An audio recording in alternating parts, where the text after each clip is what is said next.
After running errands all day, Lisa Kelso is looking forward to a quiet night at home. But her neighbors appear to have other plans. When you live in an apartment, a lot of times you can hear your neighbors, especially if they're having a loud argument.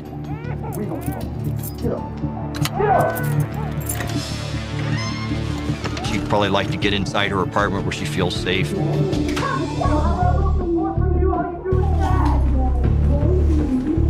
So Lisa starts putting away her groceries. And then she hears what she believes is a gunshot.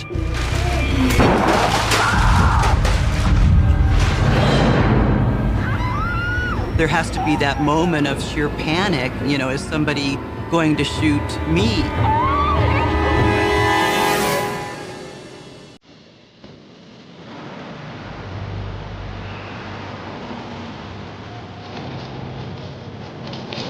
Meanwhile, Lt.Joe Kenda is running some errands of his own. We would purchase vehicles for all of my detectives and for me. In my case, it was a take-home car because I was on call 24 hours a day, so I could respond from my house to a crime scene, irrespective of the time of day or night. I was also responsible to maintain its appearance, so I would commonly go into the car wash. When you're inside the car wash, it's pretty noisy, but I would turn the volume up on the police radio so I wouldn't miss anything. We have reports of a shooting at the 3600 block of Verde Drive. Patrol cars in the area, please respond. My ears perked up. I thought, well, the next thing they're going to ask for is for me. No sooner has he exited the car wash than Kenda's prediction comes true. Dispatch for Lieutenant Kenda. And it's time to go to work. 15 minutes later, Kenda's spotless cruiser pulls up to the crime scene. When I arrive at the scene, there's a number of neighbors who are there, some of whom are potential witnesses, a number of patrol officers. How you doing? So what we got? So we got a male victim shot in the head. He's pronounced DOA at Memorial Hospital. The victim, 19-year-old Donald Godfrey, recently had moved to Colorado Springs to take a construction job. So he was just a young man trying to get a life started. Where did the shooting occur? We found him in a bedroom upstairs.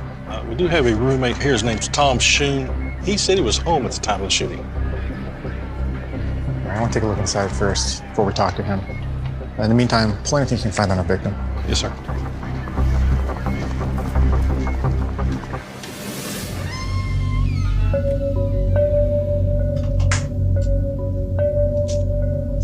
How you doing? The door frame's intact. The windows show any signs of forced entry? No, we checked. They're all closed and locked. When you don't find forced entry at the scene, you can imagine a lot of different things, but generally it tells us that the victim in this case may have known the shooter. I'm looking around the room. There's a deck of cards on the table, some open beers around, nothing out of the ordinary. So we walk to the bedroom. This small apartment was what we would normally expect for some underpaid 19-year-olds to live in. We find some dirty clothing on the floor, something you expect to see, a single bed. The only thing in that room that's out of the ordinary was the blood.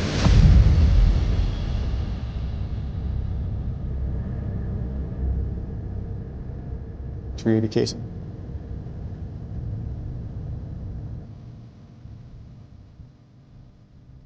It looks like the blood. He was standing right here when he was shot and fell forward.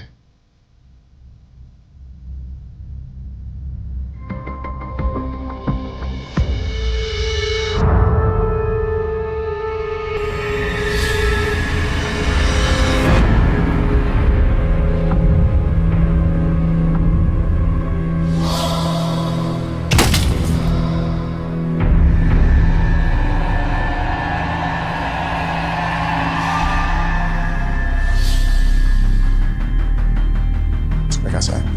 Thank you.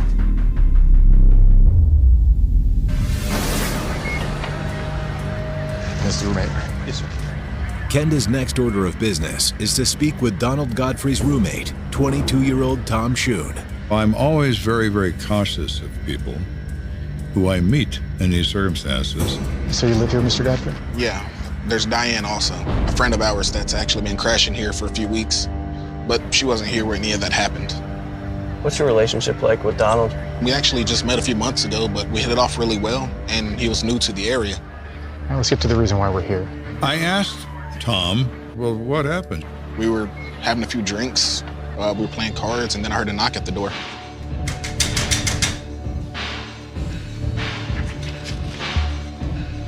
Tom opens the door and he sees two black men. Tom was terrified at that moment, absolutely terrified. He had no idea what was going on. No one had ever pointed a gun at him in his life, and now he's looking at one. One is wearing a red jogging suit, and he has a companion who he only can describe as younger, wearing a white T-shirt. I'm not here for you. I'm here for him. Whoa. Hey, chill. The guy in the red jumpsuit following Donald into the bedroom. There was a gunshot, and then both of them ran out. Tom can't tell us where they ran after that. Any idea who these guys were? I've never seen them before. I have no idea. I didn't even know that Donald had problems with anyone. Whoever these people are, they are enraged at Donald Godfrey. Well, thank you, Tom. I'm sorry about your friend. Thank you. Lieutenant, somebody that's over here you need to talk to. An officer finds a witness, Larry Kistler, who's 52 years old and is the apartment manager in this complex. How you doing, Lieutenant Kenda? So what can you tell me about the shooting? Well, I was outside doing maintenance and I heard a gunshot.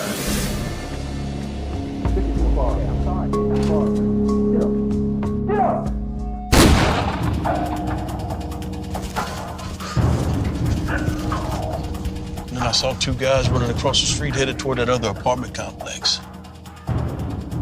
One man was carrying a gun in his right hand, and he had a companion wearing a white T-shirt. They are the same guys, no question. Put out an APB on the two suspects and have some officers canvass that apartment building. Yes, sir. Our search is narrowed now, in my opinion, to that building. They run home, like they have from the time they were 3 years old. They run home. So what'd you find out about our victim? He was served with a no trespass order. We learned he'd been served a summons for trespassing on an apartment across the street. And when was that? Actually, this morning. Said he came through a window and was yelling. Oh, really? So he forcibly entered someone's apartment in the building that our shooter ran to? Is that what you're telling me? The complainant was Maurice Holmes. Could this be the catalyst for murder? Absolutely.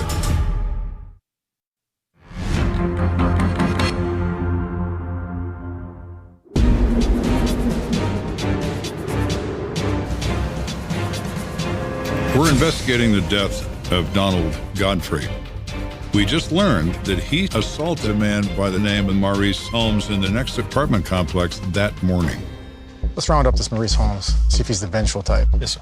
In the meantime, I want to talk to Donald's relatives. Yes, sir. Within the hour, Kenda sits down with Donald's mother, May Godfrey. Would you excuse us for a minute? Thanks. Mrs. Godfrey. I was hoping there was a mistake. But there isn't. That's him. Mrs. Godfrey explains that her son spent a lot of time with his friends and said he was a very friendly person. How did this happen? We're trying to figure that out. But apparently Donald broke into an apartment earlier today and assaulted someone named Maurice Holmes. That doesn't make any sense. She was very confused by that because she reported that he was friends with Maurice and she couldn't imagine why he would break into his apartment. Donald's not the type of person to just barge into somebody's home. People do not like to think badly of their offspring, which is perfectly understandable. I'm not surprised. Your friends are who you argue with. That's who you know. Okay, well, if you can think of anything else, please give me a call. We'll get to the bottom of this.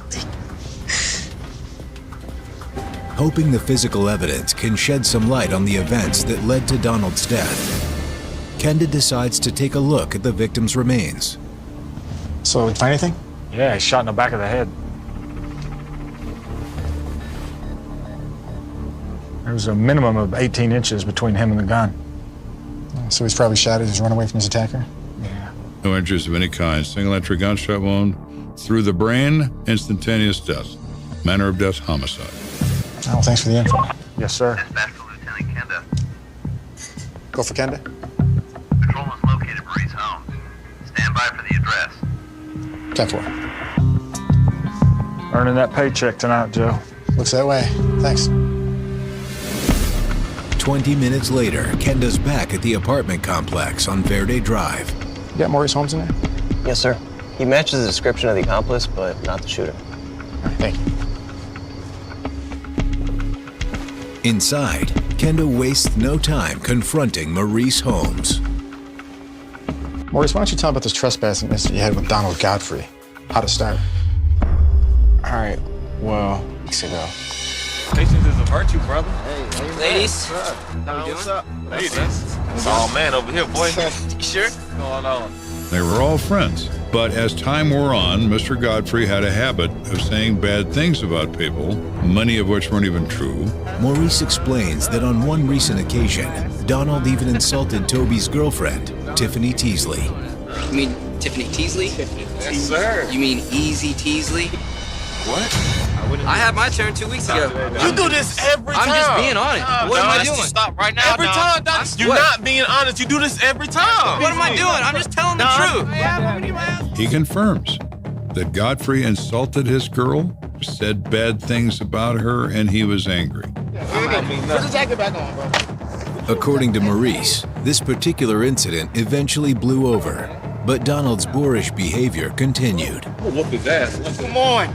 Basically, in the words of this young man, he was trash-talking everyone, and he began to lose some of the friendships he had over his demeanor. So, this morning there was a knock at my door. It's Toby and Don.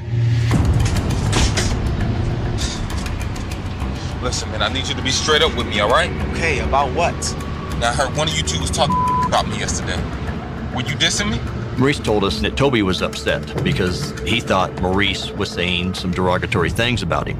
Was Don? It was him. Seriously? Come on. What? What happened next?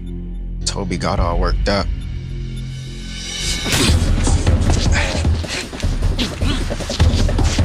Donald wants to say things that are offensive to people. It makes him feel important. However, you may meet someone who's more aggressive than you, and that could end up being a terrible result. Maurice breaks up this fight.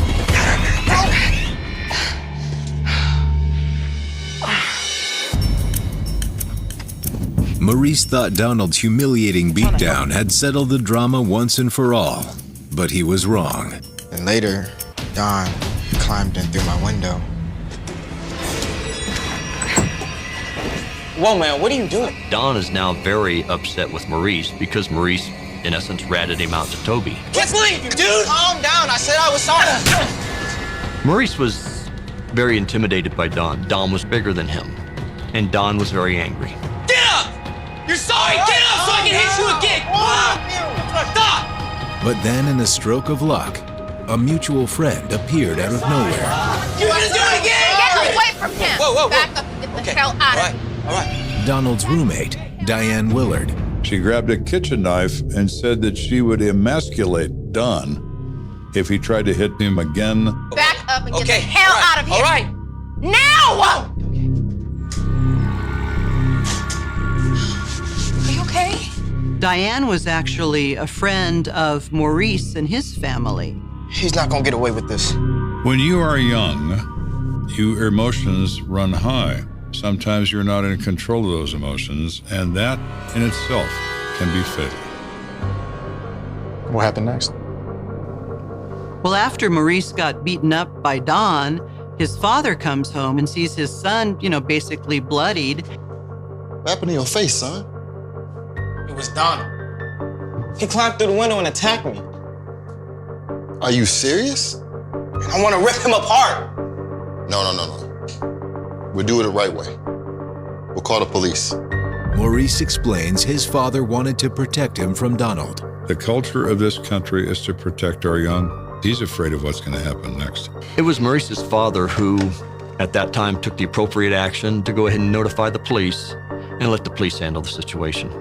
I'd like to report an assault on my son. Although Maurice's father reported the incident to the police, Kenda knows it's entirely possible that Maurice still took matters into his own hands. Okay, so why did you and one of your boys go over there with a gun? You trying to scare Donald? Whoa, I don't do that type of stuff. I don't have no gun. No one is ruled out as a suspect until the facts say so. But despite my misgivings, what evidence do I have against him? Zip. All right, I'm gonna let you go for now. But we'll talk again later. But I didn't do anything. Just stay close to home. I find this Diane Willard. I'm gonna have a talk with her. Actually, sir, a woman by that name came forward a few moments ago with a man. They say they know who killed Donald Godfrey. Great, thank you. Yes, sir. Cool. That's what I want to know.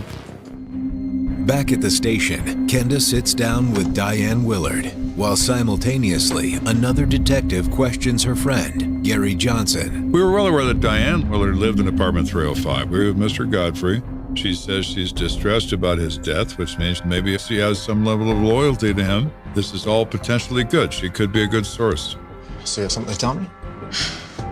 Donald did not deserve this. After it happened, everybody was in shock. Did you see who shot Donald? No. But my friend, Gary Johnson, the guy that came in with me, he saw the entire thing. She's telling us that Gary Johnson was the individual that was present inside the apartment with our shooter. This is a very surprising twist right here. But listen, I can tell you who did shoot him. It was Maurice. Well, the witnesses we have said the shooter was a lot older than him. But Diane's reply throws Kenda for a loop. No, you're talking about Maurice Jr. I'm talking about Maurice Sr. His father, Maurice Sr., shot Don. The father's the one that did the shooting. What? His father shot Donald Godfrey in the back of the head? That's something I didn't anticipate.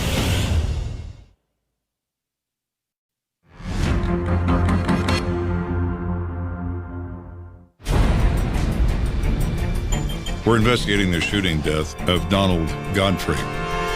We just learned Maurice Holmes Jr. is not involved in anything other than he's a victim of an assault.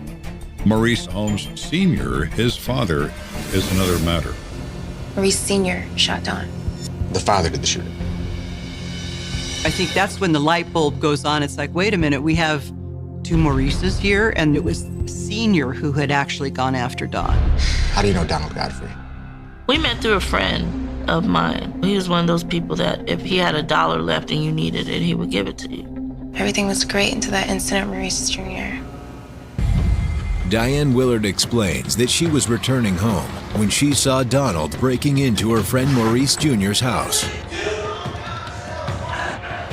And then when I got in there, Donald was giving him a hard time, so I stepped in. Back away. Whoa. You hurt me. Then you turned up with a knife. He was so angry, I had to snap him out of it. Back up and get the hell out of here. I was just mad because I was like, well, leave him alone. He was a kid. So far, Diane's story matches up with Maurice Jr.'s version of events. I appreciate that. I'll show you out. And in the other room, Gary Johnson is giving his version. We now believe that Gary was the individual in the white shirt that had gone over with Maurice's father to confront Don. Why'd you tell me about Maurice? Well, I'm friends with Maurice, Sr., so when I found out there'd be something going on with the police, I went down there to see what was going on, and, he was furious with Donald.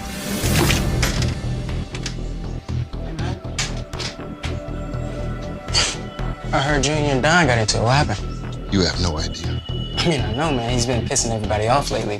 He hit my son. Somebody's got to talk to him. He's very agitated towards Don. He goes from having the police handle the problem with the trespass to deciding to start to handle it himself. He says, we're going to go end this with Godfrey, and we're going to do it right now. We're going to talk to him. Come on, get up, let's go. Right now? Get up, let's go. Gary thought they were going over there for the simple fact of warn this character to leave the family alone. Things changed when he got over to the apartment complex. What are you finna do with that? Just going to talk to him, that's it. No, I'm not finna go in there if you got that gun. Why'd you come all the way up here then? Gary was there to have a conversation, and that shocked Gary. We just gonna go talk to him. Ain't nothing gonna happen. You coming? Let's go. All right, man. So Maurice is the leader, Gary's the follower. According to Gary, when Maurice Sr. knocked on the door, he was greeted by Donald's roommate, Tom Shoon. Get out of my way. I'm not here for you. I'm here for him. Hold on. Whoa. It's cool. Took it It's too cool. far. Okay, I'm sorry. Hurt my son. I'm sorry. You threatened me. Okay. All right. Maurice punches Godfrey in the stomach with the gun. Godfrey runs down the hallway, followed immediately by Maurice.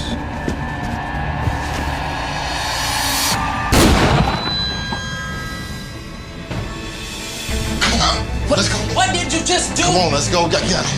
God, man, come on.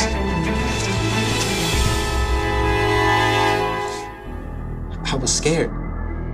And then I went and found Diane. And then we contacted the police. You know, I just wanted to do the right thing. Thanks for coming in, Gary. I don't believe that Maurice Holmes Sr. planned this event in any particular way at all. I think he reacted to the circumstances by emotion. With Diane Willard and Gary Johnson's statements in tow, Kenda issues an APB for Maurice Holmes Sr. By this time, we have enough evidence to get an arrest warrant for Maurice Sr. We don't know where he's at. We are going to his known places. He's going to his employment, his home. We can't find him. But as the sun comes up over Colorado Springs, police receive a welcome surprise. My name is Maurice Holmes, and I'd like to turn myself in. Just have a seat for me. All right.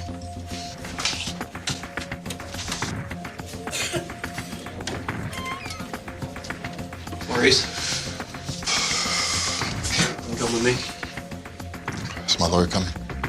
Though Maurice Holmes Sr. has turned himself in, he's also retained a lawyer who's advised him not to make an official statement. Fine, Mr. Holmes, that is your right. In our opinion, we have a prosecutable and winnable case for the crime of murder. Eventually, Maurice Holmes Sr. strikes a deal and pleads guilty to second-degree murder. Maurice is sentenced to 25 years in prison. Based on his cooperation, prosecutors elect not to press charges against Gary Johnson. But the case's outcome offers little consolation to the friends and family of Donald Godfrey. I wish every day that he was still around. You know, it's very hard when you see somebody that you cared about, that he died. You know, that's something you'll never forget ever in your life. And you'll always wish that you could have done something. Obviously, Don never thought in a million years that him doing what he did would lead to somebody shooting him to death. But Maurice decided to settle the argument with a gun, and Don lost. Maurice Holmes never considered the consequences of his act. He was blinded by rage. No one had to die that day. But cooler heads rarely prevail. Coming up, a double shooting leads Kenda back to a familiar face. It became quite curious to us how a blast from the past is in this operating room.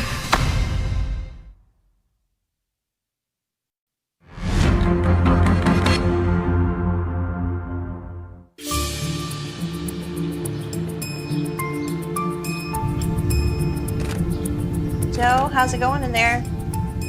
Good, I'm almost done. It's Lieutenant Kenda's day off, but that doesn't mean he gets to put his feet up. As a policeman, you're not in a position financially to hire anyone to do anything. You become a handyman whether you are one or not. I did roofing, electrical, plumbing, drywall, paint, whatever was required, because I had no choice. All right, Kath, sink's fixed. Oh, great. Hey, I was thinking maybe we should repaint the guest room. Well, if you really think it needs it. When the wife speaks, the husband listens and then responds generally with tools, which is why at Christmas, women get jewelry, men get hammers.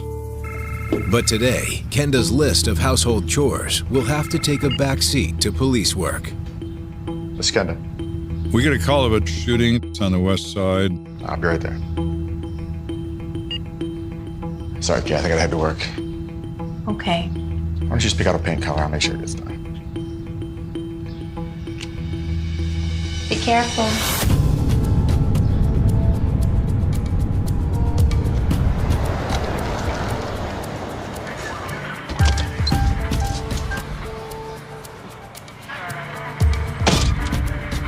Thank you. Hey, Brian. Hey, Lieutenant. How are you? So what do we got?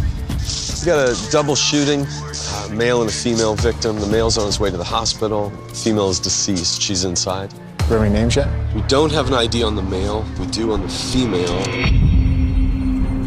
The neighbor identifies the female as a 21-year-old named Ernestina Martinez. Ernestina was very well liked and worked hard, and she seemed to be somebody that everybody enjoyed being around. Just before Kenda enters the crime scene, someone catches his attention. There was a woman with a 10-year-old child. An officer was trying to speak to them. This is Ernestina's mother. She's the homeowner. Hey, Lieutenant. Did they witness the shooting? We think so, sir, but we're having a hard time getting a statement. She doesn't speak English, and her Spanish is hard to understand. The officer present explained that this was a very different dialect of Spanish. We think it may be border Spanish, and dispatch is working on getting us a translator now. It's a mixture of Indian, Spanish, and French. It's a very difficult language if you're not familiar with it. What about the girl? Maria Reyes, she's too traumatized right now. Got Child and Family Services coming to help us out. Maria is the niece of Ernestina Martinez. She speaks English. She's born and raised in this country. But when the officer said to her, "Were you in there when this happened?" and all she could scream was yes. This girl witnessed a very traumatic act, something she'd never witnessed before and probably never will witness again. So it's very difficult to try to get a statement from that individual. All right, let me know when you get a statement from him. Yes, sir. Thank you. Inside, Kenda observes a strange scene. As you enter this apartment, you find Ernestina Martinez. She's sitting upright in a love seat in the living room. You know, I think I've seen her before. Looks like 2 bullet wounds. She has a gunshot wound to the chest with no exit, and a gunshot wound to the head, also with no exit. Whomever did this to her obviously wanted her dead. I don't think anybody moved her. Body seems very relaxed. Just based on what we're seeing there, we believe that the person who shot her was standing very close to her. Her body position indicates that she was seated comfortably in this love seat when she was shot. She was sitting there and probably didn't anticipate it. No attempt at escape, and she takes 2 gunshot wounds, bang, bang. Looks like our second victim was shot over here. There is a blood pool on the carpet adjacent to her, 8 feet or so away. John Doe lost a lot of blood. Yeah, check this out. Not too far from the bloodstain is a .25 caliber semi-automatic pistol. What is the source of this gun? We have no idea. I'll go ahead and bag that up. Yes, sir. Generally, when a gun is used in a violent crime, the gun is removed from the premise by the shooter. When you find it on the premise, it could have been used in self-defense, or it was used to commit this event. Check the pockets. We know from prior experience, clothing was cut off for life-saving efforts. We recover what we believe to be the victim's wallet from his pants pocket. It's kind of a unique wallet, has a unique marijuana leaf design on it. Not much here. Detectives find no ID inside, but the wallet itself sparks an idea. Now, these were in the days when marijuana was not legal in Colorado. It was illegal to possess. So, marijuana leaf in a wallet, well, somebody admires marijuana, somebody uses it. Did you find any signs of forced entry? No, sir. We checked the entire house. Yeah, I'm thinking our victim must have let the killer in. Maybe a drug deal gone bad? Could be. Is there something involved in his past that has caught up with him and has subsequently led to the death of these 2 individuals? We don't know. But there is something going on here, and we think possibly drugs are involved. All right, we need to talk to the victim, find out what's going on. Thank you.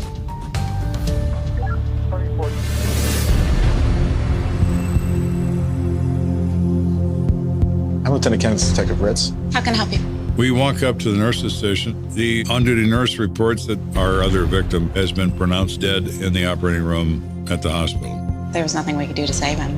Do we happen to have a name yet? Yeah. It's Pablo Ortega. He's 32 years old. Wait a minute. I know that name. Now I hear the name and things are starting to click a little bit more. Is it the domestic with Jaime Rodriguez? Ritz and I both recall Pablo Jose Ortega from another murder case. And we are curious about that because he was involved in a disturbance that involved an injury to him. Kenda and Ritz first crossed paths with Pablo Ortega more than 2 years ago. Arthur Lee Gordon was shot to death in a parked car. He was selling narcotics that were not narcotics, they were soap chips.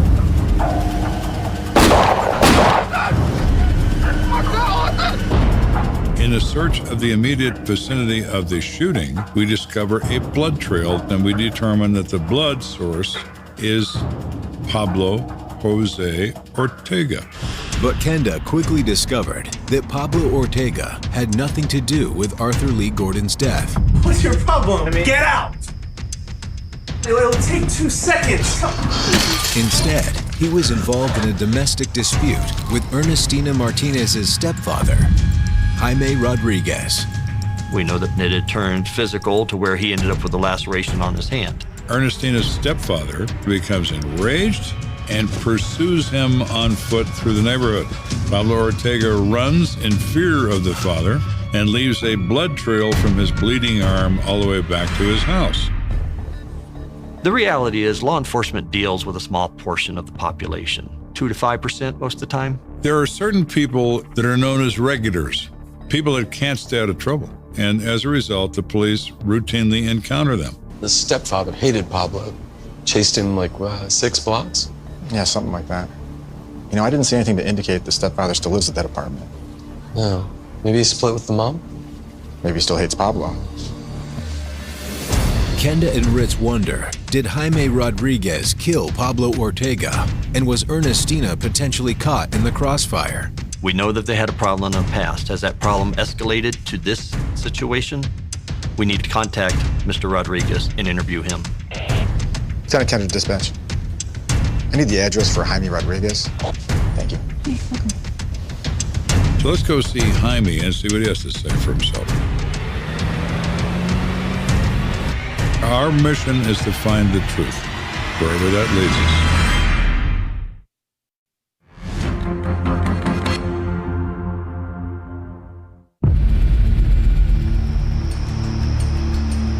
We're investigating a double shooting resulting in the death of 2 people, Ernestina Martinez and Pablo Ortega.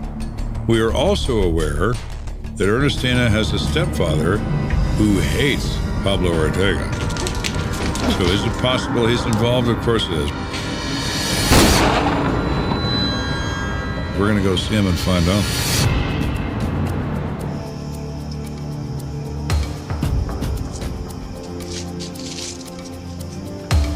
Can I help you? Jaime Rodriguez. We'd like to talk to you about Ernestina Martinez. What can you tell us about her? A nice girl. When we contact Mr. Rodriguez at his address, he's very forthcoming with us, very cooperative. Things didn't work out with her mom and me, but that's life. Obviously, you know Pablo Ortega. Yes. Nothing but trouble. What do you mean? I knew it from the first time that I laid eyes on him. Ernestina got involved in a relationship with Pablo. He explains to us that originally Pablo was very loving in that relationship. But it didn't last long. He was no good. As they get more and more involved, Pablo gets more and more jealous. I told you, I'm taking Maria to the movies. And why do you have to wear makeup? Like to look nice. You know, look, you lying little slut, I know what you're up to. Excuse me? Who do you think you're talking to? And he talks himself into these fantasies that Ernestina's cheating on him. What's his name? What's his name, huh? Who is it? Help me, you're hurting me. And then he becomes enraged, and then he slaps her.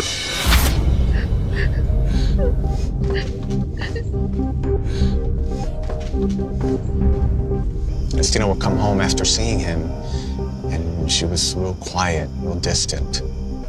That's when we started to notice the bruises.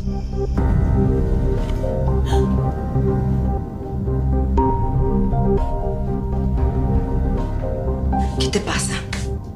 Nothing much. Leave me alone. We begged her to stop seeing him, but she wouldn't listen. I wanted to wring the guy's neck, but it wasn't gonna make a difference.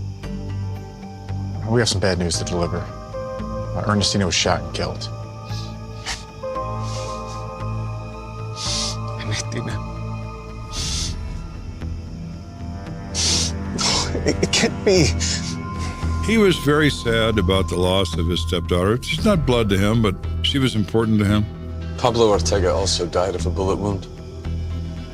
I don't mean to speak ill of the dead, but I hated him. If anybody deserved to be dead, it was him. Just one more thing. Where were you between 1 and 2 today? Are you serious? I was at work until 5 p.m. Everything about Jaime says he's truthful, his body language, what he says, how he says it, and as a result, he's no longer a party of interest to me. Well, I appreciate your help. We're sorry to disturb you.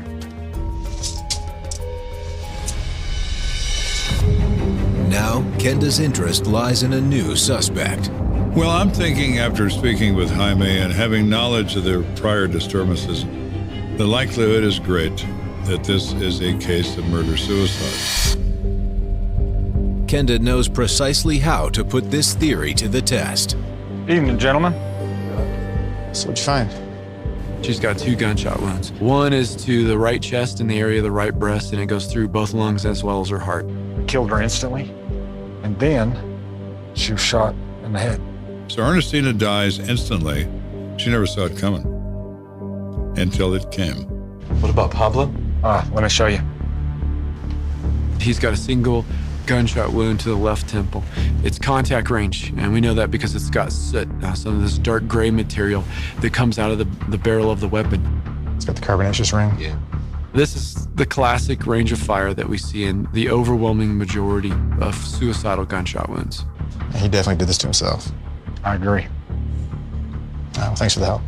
Although the evidence strongly suggests Pablo shot and killed Ernestina before turning the gun on himself, there's still one thing missing. I want an eyewitness statement that I can believe. A good statement.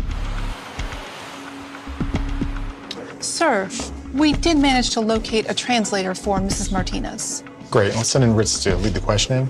Also, set up an interview for Maria and the social worker. Thanks.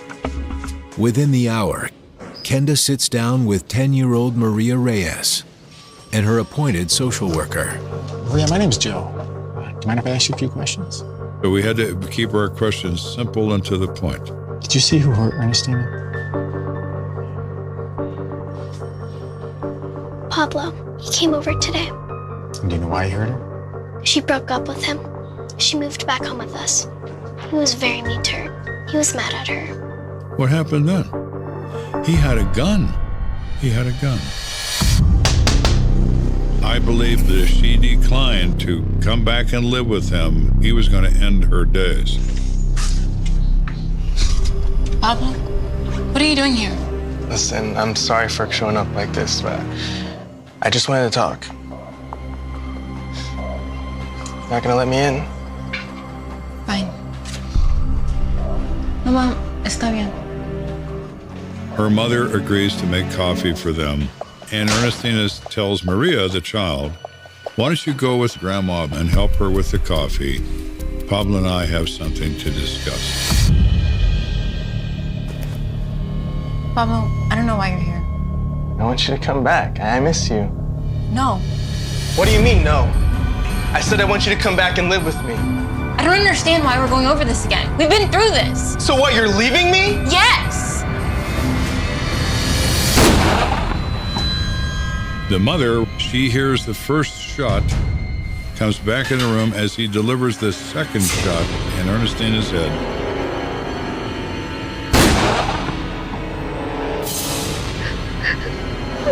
But Pablo isn't finished. Pablo says nothing, puts the gun to his head and pulls the trigger.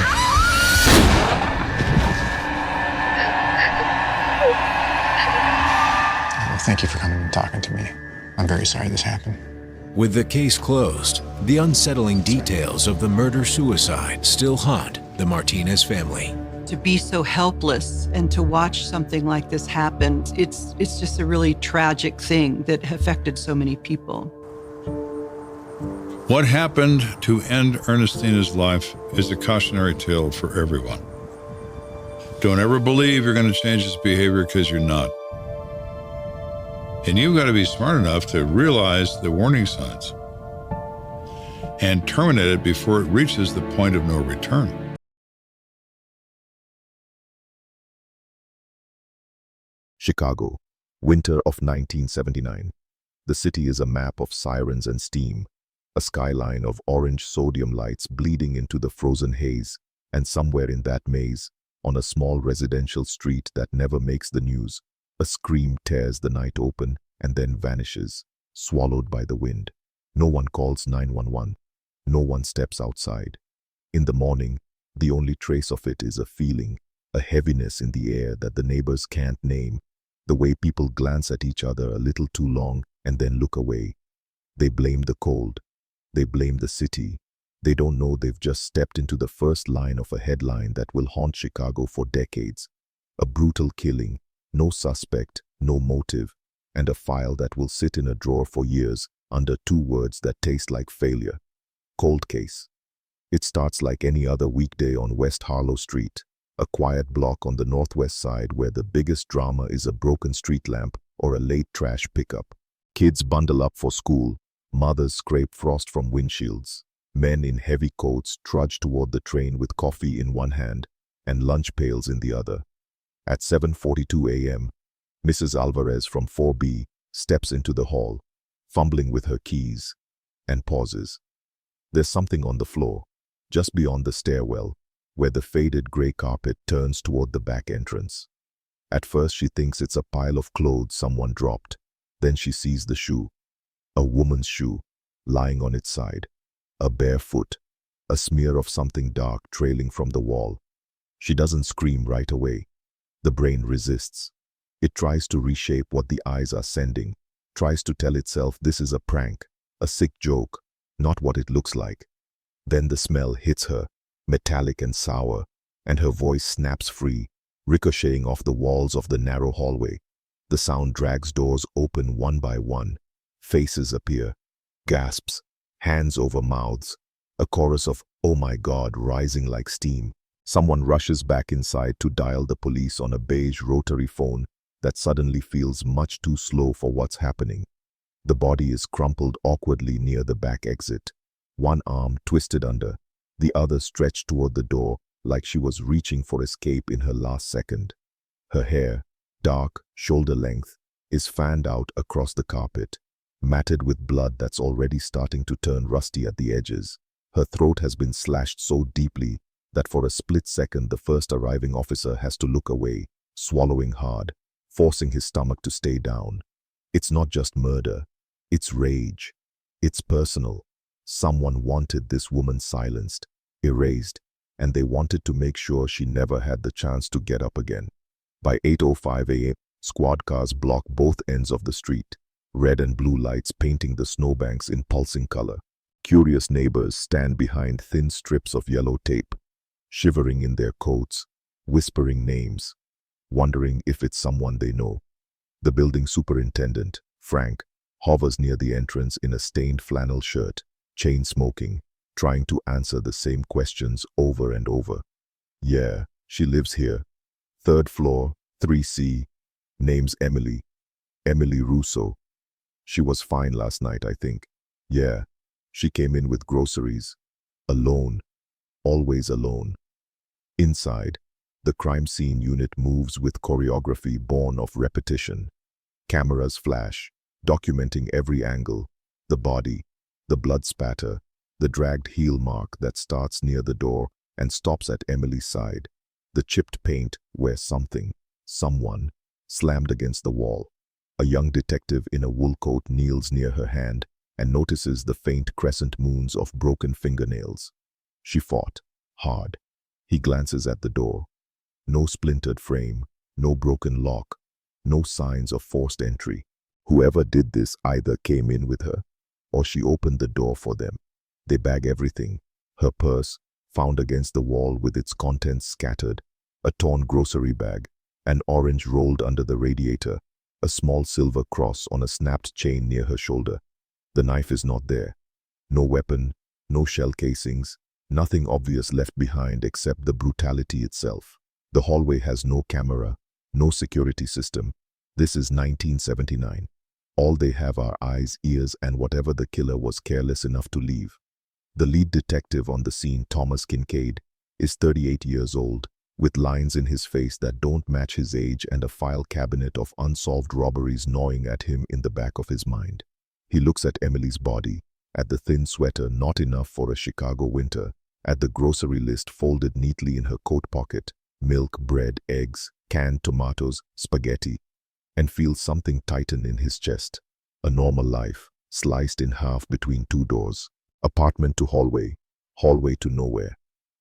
"Get me her neighbors," he says, voice low, controlled. "Every floor, every unit. I want to know who saw her last and when." Interviews begin in cramped kitchens that all smell like coffee and frying onions.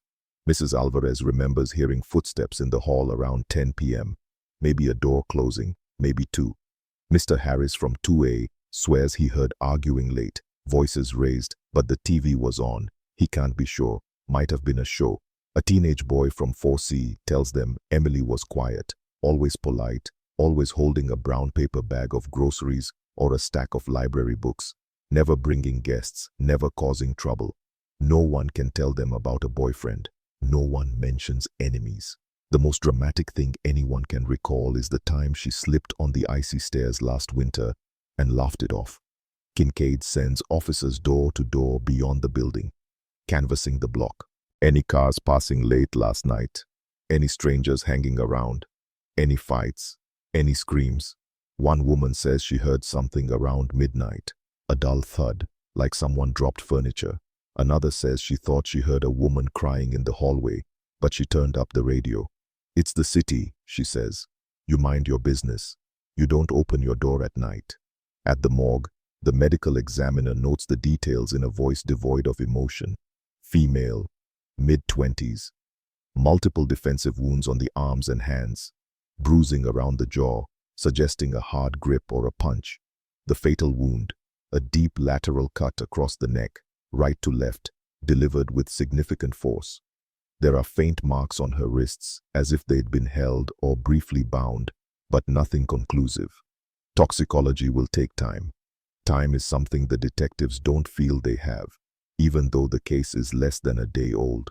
They know the clock has already started ticking in a different direction, the direction where memories fade, stories shift, fear hardens into silence.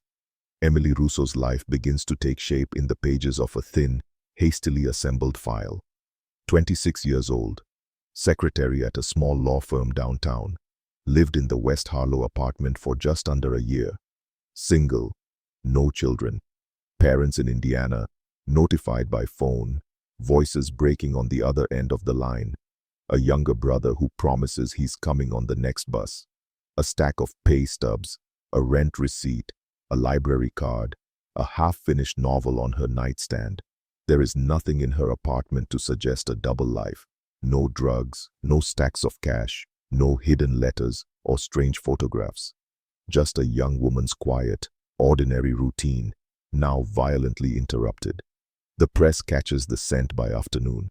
A reporter from a local station does a live stand-up in front of the yellow tape, breath visible in the cold as she says the words brutal murder and quiet neighborhood in the same sentence, igniting a familiar cocktail of fear and curiosity across the city.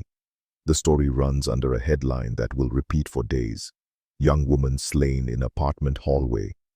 Killer at large. The cameras linger on the front door, on the window of 3C, on the shadow of a man in a suit. Detective Kincaid, moving somewhere inside. At the police station, the investigation widens like ripples in dark water. They dig into her workplace. Boss, co-workers, clients, anyone who had a problem with her. The partners at the law firm look uneasy as they talk. about deadlines, about cases, about the shock of such a thing happening to one of their own. She was reliable, one says, adjusting his tie. Never missed a day, kept to herself. A younger paralegal mentions that Emily sometimes stayed late to type briefs for one particular attorney, a man known for his temper and his long hours. But he's married, the paralegal adds quickly.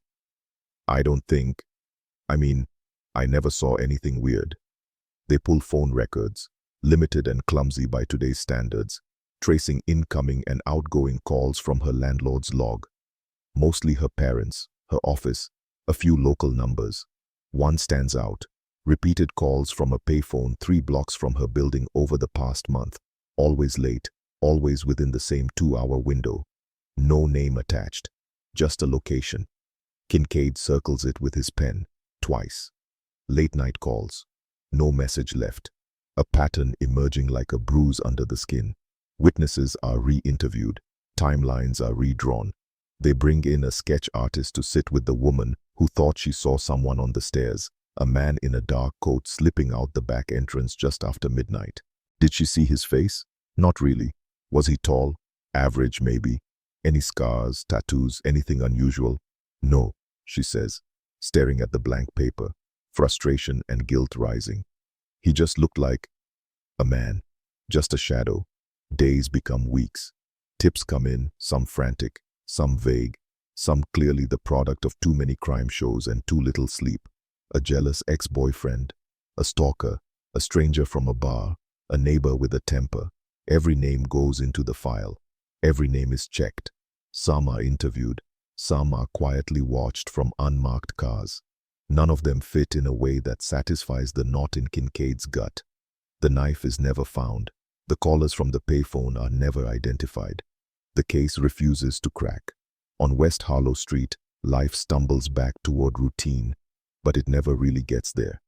The hallway where Emily died stays scrubbed but somehow stained, a place people hurry past without looking directly at the patch of carpet that was replaced. Tenants move out, new ones move in, told only part of the story by landlords who don't want vacancies stretching into months. Those who remember speak of that girl, of the sirens, of the blood. Kids dare each other to touch the door to 3C, now occupied by someone else, as if the horror lingers in the wood. In the city's homicide division, the file grows thicker, with reports, lab results, transcribed interviews, photographs that never see the light of day. Kincaid carries the details in his head like a map with missing roads. The angle of the wound, the timing of the calls, the neighbors' faces as they swore they knew nothing. He takes the file home sometimes, spreading it out on his kitchen table under the harsh light of a single bulb, looking for the thing he missed, the thread that will pull the whole twisted knot loose. Each time, he puts it back together with a little more wear on the corners, a little more of his patience ground down. Then come other cases, other bodies, other headlines. The city doesn't stop making victims just because one remains unsolved. One by one, the urgent pushes the unresolved deeper into the stack. The leads go from hot to warm to cold faster than anyone wants to admit. At some point, no one remembers the exact day the meetings about Emily Russo stop happening. Her photo, once pinned on the board under the word active, migrates to a different section. The word under it changes. Pending. Later, it's moved again into a gray metal drawer with a number and a label, alongside dozens of others. Cold case. Years will pass. New detectives will inherit the drawer, flipping through the files like a gallery of failures. Some they'll reopen. Some they'll close on technicalities. Some they'll never touch at all. But the file with Emily's name on it, the one from the hallway on West Harlow Street in the winter of 1979, will sit there waiting for technology that doesn't exist yet, waiting for a witness who hasn't spoken, waiting for one mistake, one tiny crack in someone's carefully built lie. Because the story doesn't end in that hallway. It doesn't end with the yellow tape coming down, or the cameras leaving, or the neighbors learning to sleep again. Decades from now, a single decision, a simple test, a piece of evidence that's been ignored for years, will drag this case from the shadows and thrust it back into the harsh spotlight, rewriting everything the city thought it knew. The label cold case will be peeled back, replaced by one word that brings both relief and fresh horror in equal measure: solved. The winter of 1979 bleeds into a bruised gray spring, and Chicago keeps breathing like nothing happened, like it always does. Snow melts into dirty rivers along the gutters, washing away footprints, washing away blood no one can see anymore. But in one drawer at the homicide division, there's a thin folder with a name written in black ink: Russo, Emily, that refuses to disappear, a quiet weight pulling at every detective who opens it and then closes it again. For the city, it's another tragic headline that flashed for a few days and then slid off the front page. For one man, it becomes something else: an accusation. Detective Thomas Kincaid can't shake her. He drives past West Harlow Street more often than he needs to, rolling slow, eyes on the brick building where she took her last steps. Sometimes he sees kids playing on the sidewalk, their shouts echoing in the narrow street, their boots skidding on ice. Sometimes he sees new faces at the windows, curtains he doesn't recognize, a different car parked where the ambulance had once waited with its lights still and useless. Life is stubborn here. It insists on going on. The hallway where she died is just a hallway again. The door to 3C opens and closes for someone else. Inside the station, the mood shifts from shock to routine. The daily board fills up with fresh names, fresh crime scenes, fresh bodies. Armed robbery, domestic gone bad, a young man shot in an alley over a debt that wasn't worth $10. The city is loud with emergencies. The city never stops needing answers. When Kincaid walks in, there's a new stack of files on his desk every morning. He works them. He clears some. He loses some. He adds names to the board and then erases them. But even as his hand moves onto the next marker, the image of a woman sprawled in a narrow hallway, reaching for a door she never opened, stays pinned somewhere deep that no one can see. The investigation into Emily's murder keeps moving at first, slower but still alive. They pull her bank records, searching for unusual withdrawals, large deposits, anything that smells like blackmail, like fear. Nothing. Regular pay, regular rent, groceries, a phone bill. They talk to more neighbors, widening the net. The mailman, the boy who stocks shelves at the corner grocery where she bought those last oranges, the bartender who might have seen her once on a Friday she decided to have a drink alone. A few remember her face. No one remembers a fight. No one remembers a man who didn't belong. At the law firm, Kincaid sits in a glass-walled conference room with the senior partners, their polished shoes and expensive watches flashing under fluorescent lights. They are more annoyed than afraid. A dead secretary is a tragedy, yes, but it's also bad for business. Clients don't like seeing homicide detectives at the front desk. "We've told your people everything," one of them says, fingers drumming lightly on the table. She typed briefs, she answered phones.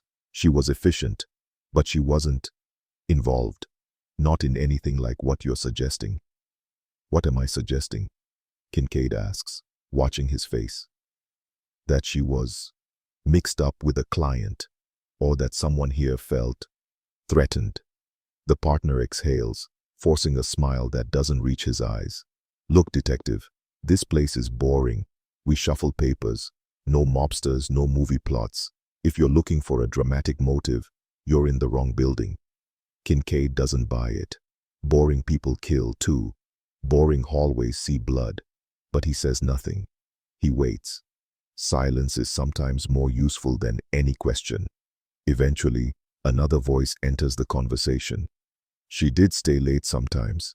It's the younger paralegal again, the one with nervous hands who keeps pushing her hair behind her ear. She glances at the partners, then back at Kincaid. "Mostly for Mr. Lang. He works nights a lot, dictates letters, yells if things aren't perfect." Kincaid files the name away. Lang. He's already circled it once. Now he underlines it in his mind. He interviews Lang in an office that smells of expensive cologne and old carpet. The attorney leans back in his chair, fingers steepled, a half smile on his lips that never quite drops. as if the whole conversation is a mildly annoying cross-examination in a case he knows he'll win.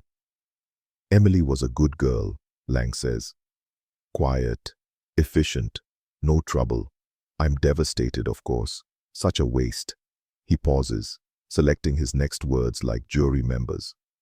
But if you're asking whether I had some improper relationship with her, the answer is no. My wife would be very interested in that, don't you think? Did you ever give her a ride home? Kincaid asks. Maybe once or twice, if we were working late and it was on my way. A shrug. It was the gentlemanly thing to do. Is that a crime now? Did she seem scared of anyone? Nervous? Did she mention someone calling her, following her? Lang shakes his head, slow and practiced. She didn't confide in me. I'm her boss, detective. Most people try to keep their mess away from their boss. Kincaid watches his eyes when he says it. There's no obvious flicker, no tell, but something feels rehearsed. Lang is used to being in control of the story, used to twisting narratives until juries applaud. Here in this fluorescent lit office, faced with a cop who doesn't play by courtroom rules, he's not as comfortable as he wants to look. They check him anyway. Where he was that night. Who alibis him? His wife confirms he was home by 11. A neighbor says he saw Lang's car in the driveway, pretty early, maybe before midnight. No one is precise. No one remembers exactly. It's not like they knew they were supposed to be paying attention. In 1979, not everyone's life is time-stamped by cameras and phones. Time is slippery. People forget.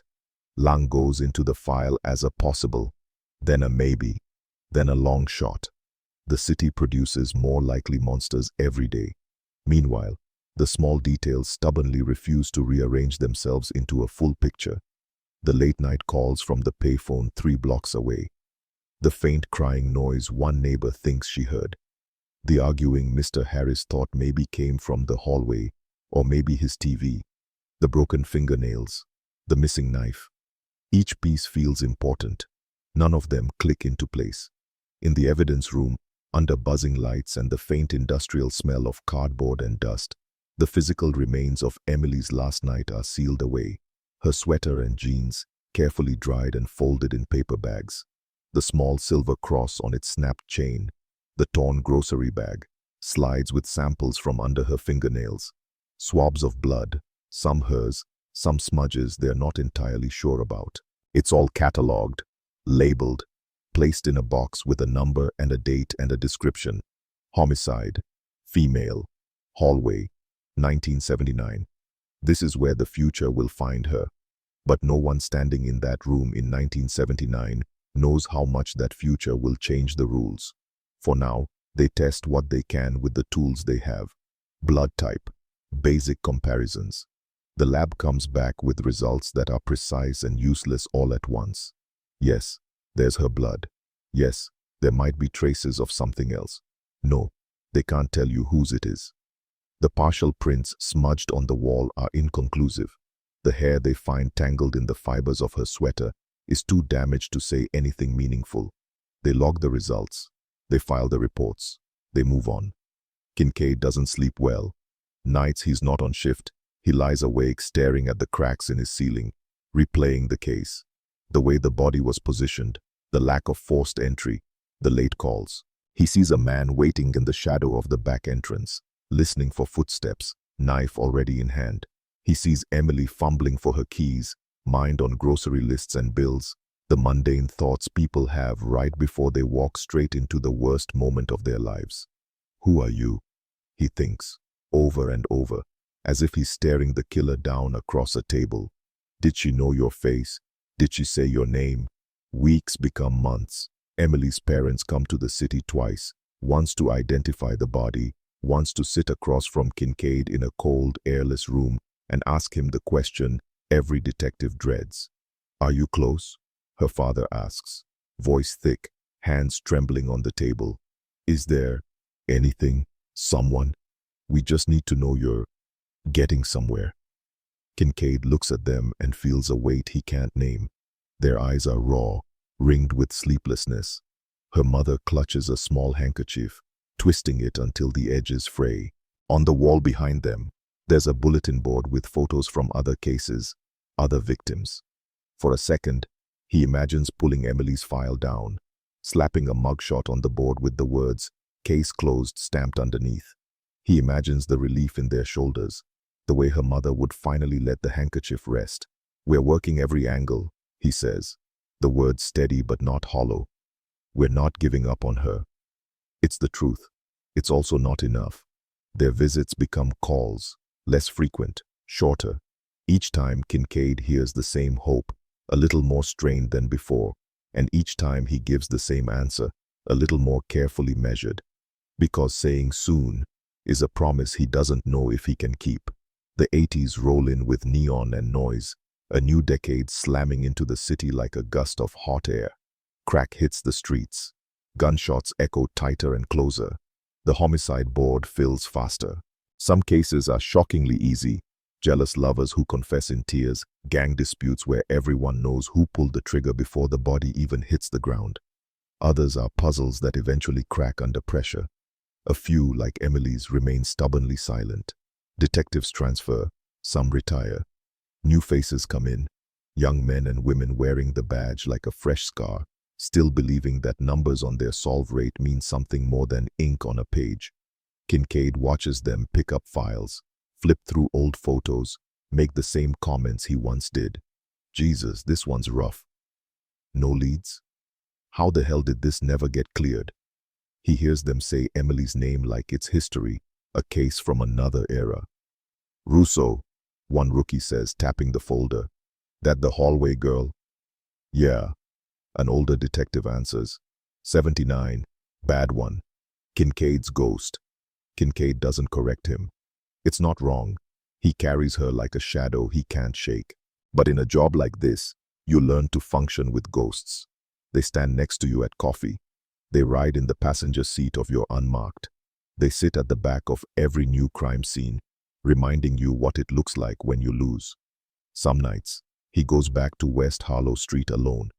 He stands across from the building, hands buried in his coat pockets, breath fogging the air. The brick looks the same. The entrance looks the same. The light above the back door flickers like it did that night, a weak yellow pulse trying to hold back the dark. He imagines the killer coming down those steps, heart pounding, hands slick, clothes spattered with blood. Did he wash his hands in the sink first? Wipe the knife on her sweater? Did he walk out calm or did he run? There is no answer, only the hum of distant traffic and the sharp bark of a dog on the next block. By the mid-1980s, the cold case unit is less a formal group and more a concept, a stack of drawers, a muttered phrase, a place where detectives send the files they can't bear to completely forget, but don't have hours left to burn on. The term unsolved is official. Cold case is what they say to each other when they're being honest. It means it beat them. It means it slipped away. Emily's file is thinned by time in a strange way. Some notes fade, ink bleeding on low-quality paper. Staples rust. Polaroids lose their sharpness. In the evidence box, though, everything is preserved. Tape over tape, labels over labels. The chain of custody forms, all neat signatures and dates, build their own quiet story. Who touched her sweater? Who sealed the slide? Who moved the box from one shelf to another to make room for fresher tragedies?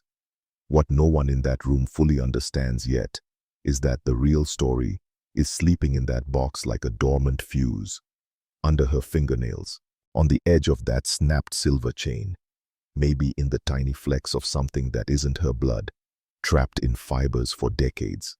A microscopic name, written in code no one in 1979 can read. Time keeps moving. Kincaid grows older, hair thinning at the temples, eyes tired around the edges. He sees whole careers come and go. He sees kids he once watched play on the sidewalk now sitting in interview rooms as suspects. Chicago changes its skin over and over. New buildings, new politics, new crises. But beneath it all, the same streets keep swallowing secrets.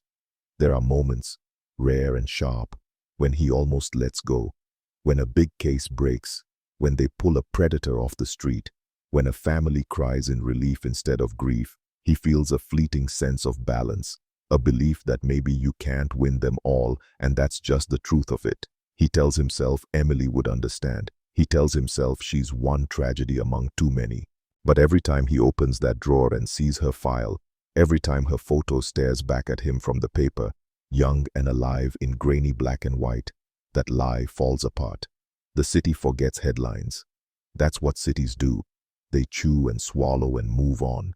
But somewhere out there, the person who stood in that hallway with a knife in his hand doesn't forget. He remembers every detail, the way she gasped, the way her hands clawed at his wrist, the heat of her blood on his skin. He remembers washing it off, changing his clothes, going back to whatever life he wore like a mask. For him, the case isn't cold, it's buried. That's different. Years will pass before he has any reason to think about it with anything other than a faint, distant unease. Years before the world changes enough to circle back and touch that one night in 1979 with new tools, new eyes, new urgency. Years before a simple decision, a detective reaching for an old box instead of a new one, a lab tech running a test that didn't exist when Emily died, will drag him from the illusion of safety he's built around himself. In the end, it won't be an eyewitness that breaks the silence. It won't be a confession scratched in jailhouse ink or a drunken boast overheard in a bar.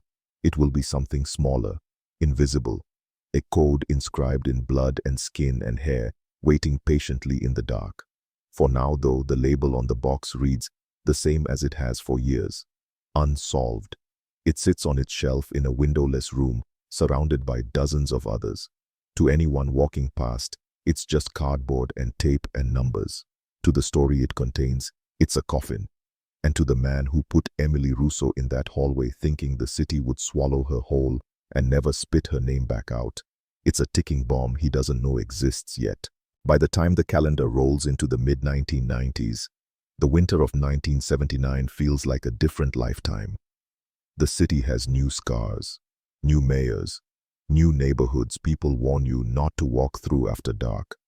Old cops retire, new ones step into their chairs, and the homicide division hums with the same low buzz of fluorescent lights and bad coffee. But in the deep back of the building, past the noise, past the fresh murder boards, there's that room with the metal shelves and the cardboard boxes, dust thick in the air, labels in fading ink, a silent archive of all the questions the city never answered. One of those boxes reads, Russo Emily, homicide 1979. It hasn't been opened in years. The thing about ghosts is they don't disappear. They just wait for someone new to hear them. Her name reaches a different set of ears in 1996, when a memo goes around the department stamped with words everyone's still getting used to. Cold Case Initiative. There's federal money now. Grants. A push from politicians who want to stand at podiums and talk about justice delayed but not denied. Science has changed. Labs have new machines with blinking lights and unfamiliar acronyms. DNA analysis, they call it. A microscopic fingerprint. A way to squeeze information out of evidence that's been sitting in boxes for years. The captain calls a meeting. Tired faces around a chipped conference table. A whiteboard behind him waiting to be filled. We're going to start pulling some old ones, he says. Ones that still have physical evidence. Homicides, sexual assaults. If there's anything that might give us a profile now, anything that wasn't possible then, we're running it. He scans the room. You've all got cases that haunt you. Now's your chance. We're not going to clear them all, but we might clear some. Detective Thomas Kincaid is there, older now, shoulders heavier. He listens, arms crossed, jaw tight, and doesn't need to think long. When the meeting breaks, when chairs scrape the floor and cops murmur to each other about old nightmares, he walks straight past the new desks, down the corridor, back to that cold room. The evidence tech looks up as he steps in. You here for the show and tell, Tom? I'm here for one box, Kincaid says. Russo, 1979. Hallway job, northwest side. The tech frowns, thinking, then turns to the shelves. He runs a finger along labels, muttering names under his breath, until he finds it. Mid-shelf, corner spot, tape yellowed, edges soft. He pulls it out and hands it over. Been a while. Kincaid takes the box. It's heavier than he remembers. Or maybe he's just older. He carries it to an empty table, sets it down carefully, peels back the tape. The smell hits him first.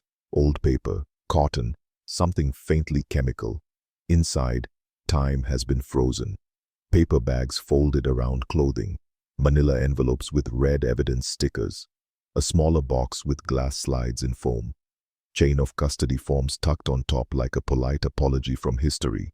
He slides off his jacket, rolls up his sleeves, and starts lifting pieces out with gloved hands.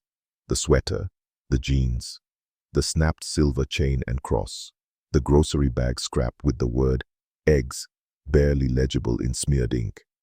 It's like visiting a crime scene again without leaving the building.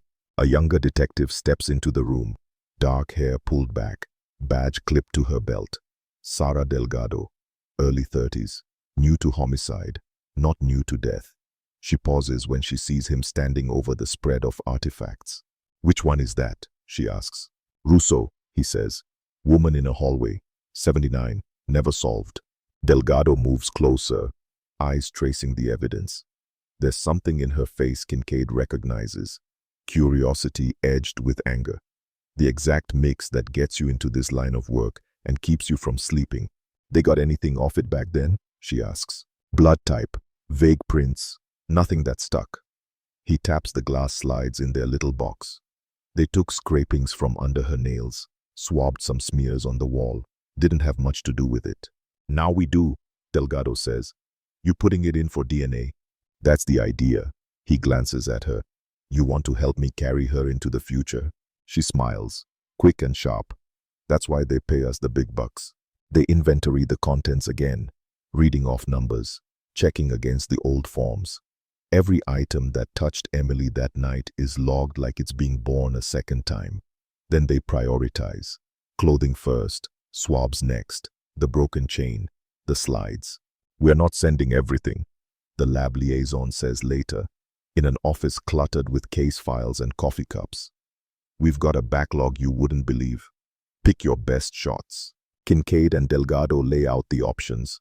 The sweater where she fought back, the slides from under her nails, labeled in neat handwriting from another decade.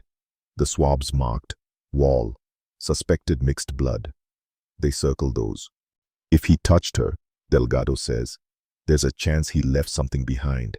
Skin cells, sweat, something. If." The liaison mutters, but he nods. "Okay, I'll fast-track it as much as I can. But this isn't TV, all right? It's not coming back tomorrow wrapped in a bow. We know," Kincaid says. He spent enough nights with empty phones and stale coffee to never expect miracles. "But run it. Put whatever you get into CODIS." CODIS, Combined DNA Index System, another acronym that didn't exist when Emily died. A database of profiles from convicted offenders, arrestees, crime scenes. A national memory bank of invisible signatures. If the killer's been caught for something else, and his DNA's in there, the computer might spit out a name. If not, at least they'll have a profile waiting, like a key without a lock. They sign the transfer forms. The evidence goes out in labeled containers, carried down hallways, loaded into a van. For the first time in nearly 2 decades, the pieces of Emily's last night leave the building. Not for burial, for examination. Then comes the part every detective hates the most: waiting. They don't stop working while the lab does its quiet magic. Other cases demand attention. A body in an alley behind a bar. A missing teenager whose story ends under a freeway overpass. But through it all, the Russo file stays on Kincaid's desk. A thin, stubborn rectangle of paper that rides shotgun on every shift. Delgado reads it in between calls, flipping through the old reports, the Polaroids, the typed interviews with neighbors whose names mean nothing to her, but everything to the story. "These guys really put in the hours," she says one night, tapping a page. "Multiple canvases, follow-ups. They just hit a wall." "Yeah," Kincaid says. "We hit a lot of those. Don't let the movies fool you." She glances at him. "You were lead, right?" "Yeah. So why this one?" she asks. Out of all the ghosts on those shelves, why wake her up first? He meets her eyes. There's no joke in his voice when he answers. "Because she did everything right." She went to work, went home, bought groceries, walked up her own stairs. She didn't cut corners. She didn't play with fire. And someone still slaughtered her like she was nothing. I don't like that. Delgado nods slowly. I don't like that either. Weeks later, an internal envelope lands on his desk. Rubber band biting into thick paper. Lab report. DNA analysis. Russo, Emily. The words punch a small hole in the haze of routine. Kincaid calls Delgado over before he opens it. Christmas? She asks. Let's find out. He slides a finger under the flap, pulls out pages stamped with the lab's logo and blocks of technical language. Alleles, loci, quantification. Most of it is for scientists, but the summary is in plain English. It hits like a blunt instrument. From epithelial cells recovered under fingernails of victim, a partial foreign DNA profile has been obtained, consistent across multiple samples. Likely male contributor, suitable for comparison and entry into CODIS. No match in local or state databases at this time. They both stare at the word that matters most. Partial. Not clean, not complete but real. And foreign. Not hers. She scratched him, Delgado says quietly. He bled, or he shed skin, and she took it with her. He's been riding around with us in this box for 17 years, Kincaid murmurs. We just didn't know how to see him. They read the rest. Swabs from the wall yielded a mixture, her blood and a faint shadow of someone else's. Too degraded to build a profile beyond maybe male. The sweater has multiple touch points, but no isolated profile stronger than what they already have. The chain, nothing usable. The slides are the gold. They send the profile to CODIS. Forms are filled, digital files attached. Somewhere, a technician feeds the data into a system that hums and blinks and compares it against thousands of other profiles from across the country. The match search is automatic, impersonal. Numbers against numbers. No emotion, no memory, just patterns. The result returns, no hit. In the old days, that would have been the end of it. A shrug, a note on a form, another disappointment. But Delgado leans back in her chair and shakes her head. This isn't nothing, she says. We've got his shadow. If he ever pops up in the system, DUI that goes sideways, domestic, another assault, whatever, they'll rerun his DNA, and this will ping. He doesn't get to stay a ghost forever. Kincaid nods, slow. For the first time in years, the case feels like it has moved a millimeter forward instead of a mile backward. He pins a fresh note to the front of the file in his own handwriting. DNA profile obtained. Partial. Entered in CODIS. Date 02/14/96. A heartbeat. They don't stop there. They go back to the human side of the map. Delgado tracks down whoever she can from the old witness list. It's like chasing smoke. Some have moved. Some have died. Some answer the door with gray hair and lines on their faces, eyes widening when they hear Emily's name again after so long. Mrs. Alvarez from 4B is older, slower, but she remembers. She sits at a kitchen table in a different apartment now, hands wrapped around a mug of tea as if it's an anchor. I still see her, she says, eyes shining. On the floor in the hall, that shoe, I can't forget that shoe. Do you remember anyone hanging around in the days before? Delgado asks gently. Any new faces? Any men paying too much attention? Mrs. Alvarez frowns, digging through decades. There was that pizza delivery boy, but he was just a boy. And the super, always fixing things. We had a plumber once. No, that was before. I don't know. We were all just trying to live. Others are fuzzier.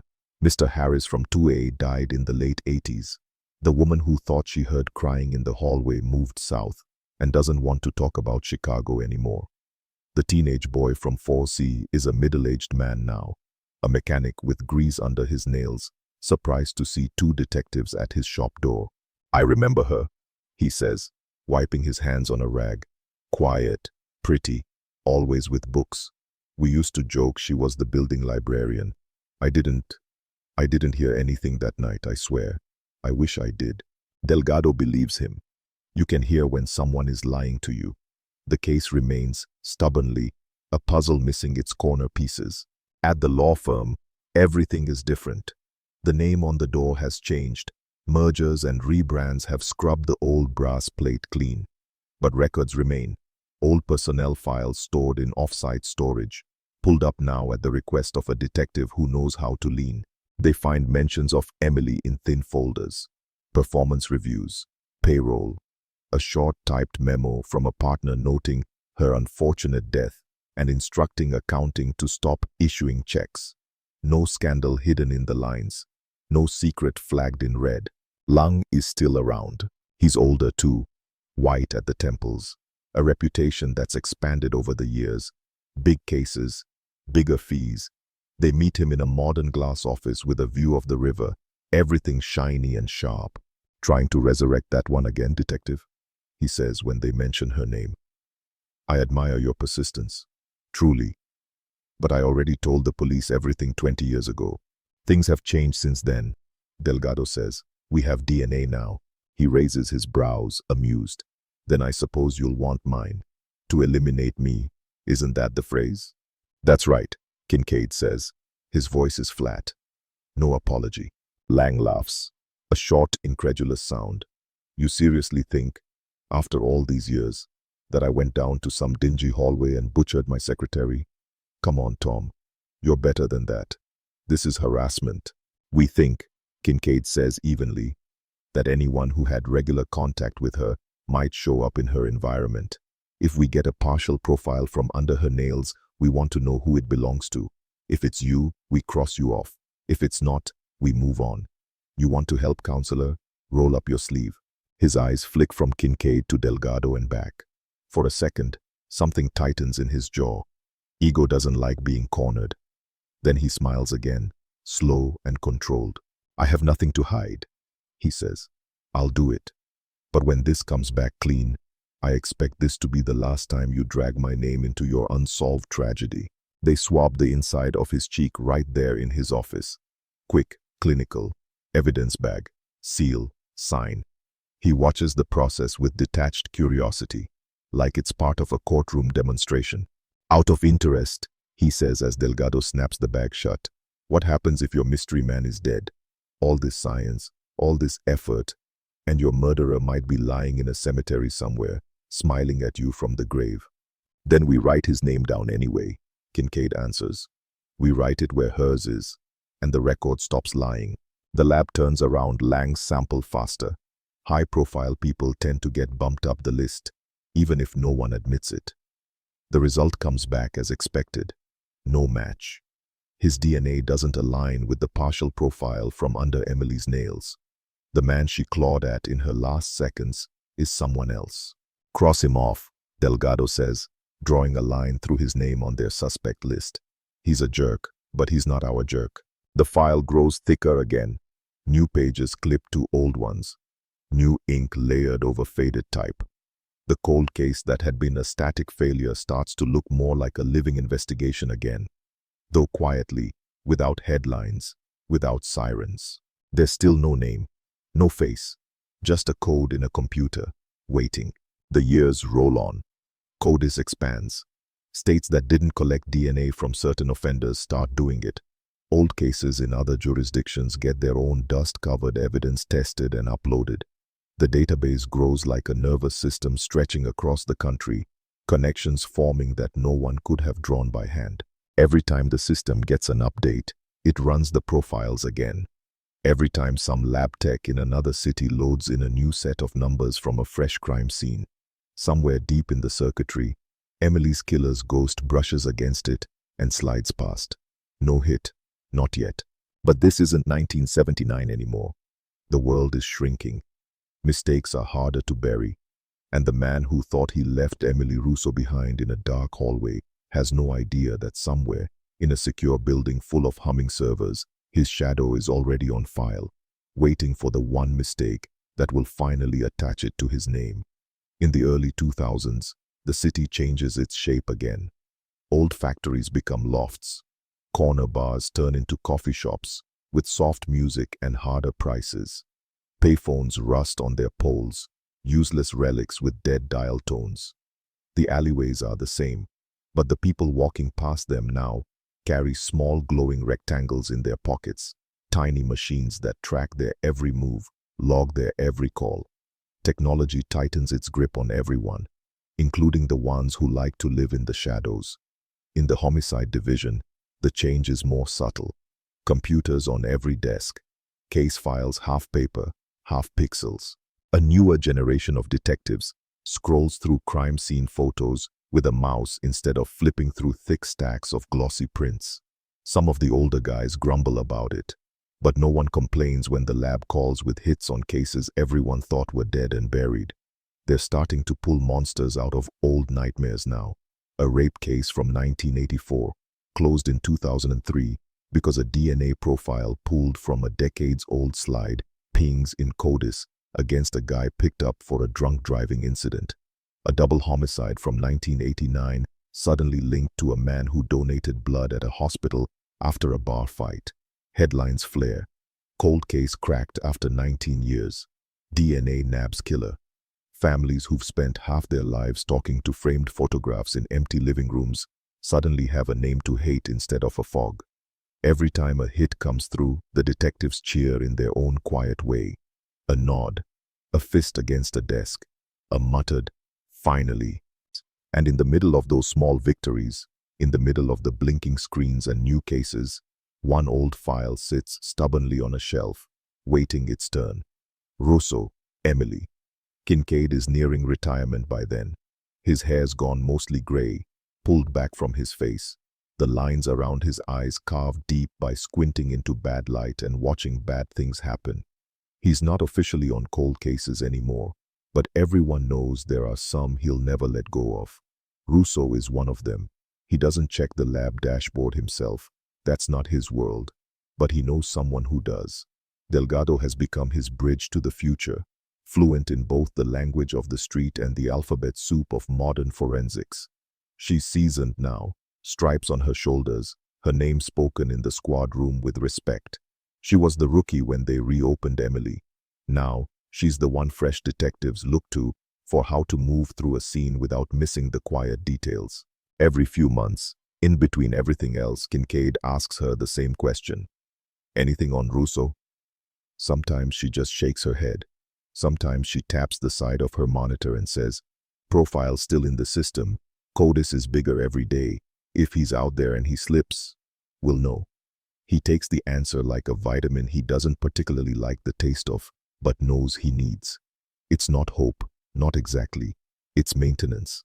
Keeping the case alive in at least two people's heads and in one enormous database that never sleeps. Out there somewhere, the man who attacked Emily Russo walks around in a world he doesn't quite recognize. He's older too. When he looks in the mirror now, there's a softness at the jaw, a heaviness at the waist, lines around the eyes that didn't used to be there. He's built a life around himself, routine, job, maybe a family, maybe not, but enough patterns to give his days shape. He has tricks he doesn't even realize are tricks. He doesn't watch true crime shows. When the news mentions advances in DNA, he changes the channel. When he passes a police car, he doesn't make eye contact with the officer behind the wheel. He tells himself it's normal, just a healthy respect for authority. Not fear. Definitely not guilt. Some nights, alone, he still dreams in red. He wakes up with his heart hammering against his ribs, the echo of footsteps in a narrow hallway rattling around his skull. He can smell blood in his memory, metallic and hot, feel the drag of someone's nails across his skin, the last desperate grip of hands that will never hold anything again. He lies in the dark, staring at the ceiling, and tells himself the same story he's been telling for years. It was a long time ago. It was one mistake. You were careful. You got away.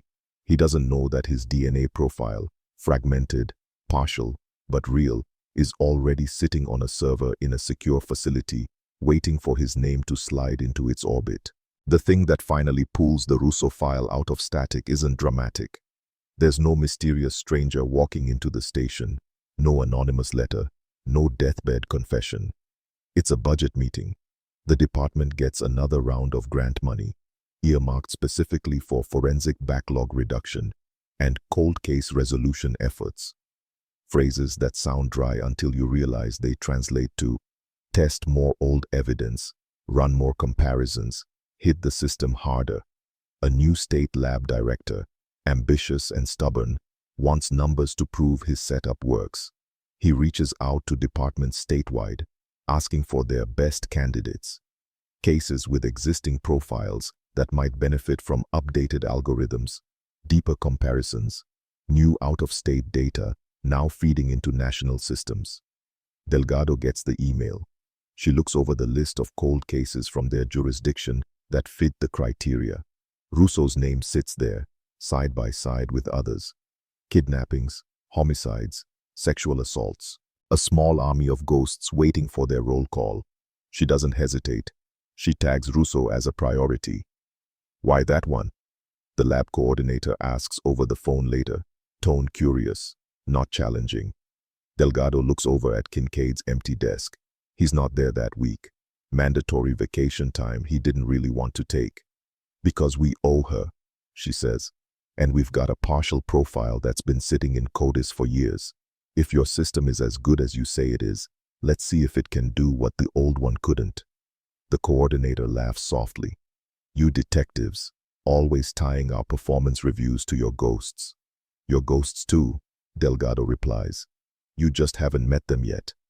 The lab runs a newer, more sensitive analysis on the original data. Not magic, not TV, just endless comparisons and improved software that can read patterns in the noise better than the previous generation. The profile from under Emily's nails is still partial. Time and degradation don't undo themselves, but it's clearer at a few key locations. Strong enough for broader searches. Strong enough to be re-uploaded, recast into the digital sea where it can bump against more profiles than it ever could before. Weeks pass. The city keeps bleeding. New cases stack up. Delgado and her team chase fresh killers while the old ones wait in their labeled boxes, patient, silent. Kincaid hits his official retirement date on a cloudy afternoon without fanfare. There's a sheet cake in the break room, a plaque, a few speeches about decades of service and dedication to justice. He smiles in the right places, shakes hands, tells old stories with the edges sanded off. Everyone laughs. Everyone calls him legend and old man in the same breath. After most people have drifted back to their desks, Delgado finds him standing alone at his locker, clearing out the last few personal things. A mug, a photo, a battered notebook with names scrawled in the margins. You could have told them about Russo, she says. That's the one you really wanted before you left. He shrugs. Didn't seem like the kind of party that needed a ghost story. You know I'm not dropping it, she tells him. Not just because you're not sitting over there anymore. Yeah, he says, shutting the locker door. His eyes meet hers, and for a second, there's something unguarded there, something raw. I know. He steps closer, lowers his voice. If it hits after I'm gone, if you get him, don't sugarcoat it. Don't let anyone call it closure. There's no closure, just answers. Put his name on the record. Put hers where it belongs. And if you can get me a phone call, he lets the rest hang. You'll get more than a phone call, she says. Old man. He laughs at that. Then he walks out, past the murder board, past the cubicles, past the door, carrying a cardboard box of personal belongings, and leaving behind a building full of cases, some solved, some not, all with his fingerprints on them in one way or another. Time folds in on itself again. Days blur. Seasons turn. The lab keeps working. And then one ordinary morning in a room far from the squad, a computer screen flashes a message that will crack open 26 years of silence. Possible match. CODIS hit. It starts as a routine process, an overnight batch of comparisons between unsolved case profiles and newly uploaded offender DNA from another state. Somewhere, a crime lab in a different city has just finished processing evidence from a domestic assault. Nothing that would make national headlines, but felonious enough to require a DNA sample from the offender. His profile, clean and fully mapped, enters the system like any other. 20 digits here, 18 there, alleles stacked like teeth in a mouth. When the algorithms chew through their queue, one partial bites back. At several key loci, The profile from under Emily's fingernails matches the new offender's pattern. Not a sibling match, not a fuzzy maybe, a direct, strong correlation within the limits of the original partial. Probability numbers spill onto the screen, long strings of zeros behind a decimal point that translate in simpler terms to, this isn't random, this isn't coincidence. The lab tech leans closer, muscles tensing. She double-checks the screen, then prints the preliminary hit notice and marches it straight to the supervisor's office. Within an hour, an official notification lands in Delgado's inbox. Subject: CODIS hit, unsolved homicide, 1979. Russo, Emily. She stares at the subject line for a full 5 seconds before opening it, fingers hovering just above the mouse, heart thumping against her ribs as if she's sprinting, though she hasn't moved. The email is clinical, factual, stripped of the weight it carries. A DNA profile obtained from evidence in the homicide of Emily Russo, Chicago PD 1979, has yielded a CODIS match to offender DNA in an out-of-state database.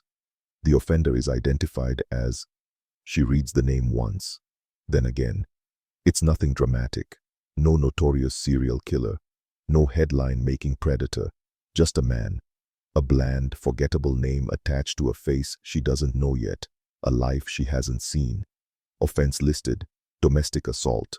Current status, on probation, address verified, workplace listed, daily life ticking along like any other man who makes minor news in his own small circle, but never expects to be dragged into a story this old, this dark. Under her fingernails, Delgado thinks. 26 years ago, in a quiet hallway, Emily scraped this man's skin. She carried him with her into death. He's been hiding in a database ever since, waiting for his second crime to trip the wire. Delgado doesn't stand up right away. She sits there, absorbing it, the way you absorb the initial shock of a gunshot before your body moves. The squad room around her hums with other conversations, other cases. Phones ring, printers click. A rookie curses under his breath at a frozen screen. No one else knows that a ghost has just whispered a name in her ear. She prints the hit, the paper warm in her hand, and walks to the glass office of the current lieutenant.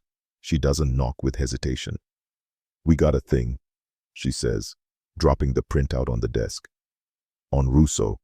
He picks it up, scans it, whistles low. "That the girl in the hallway case the old-timers always talk about?" "That's her," Delgado says. "We've got a potential ID on the guy she fought with." "You think it's solid?"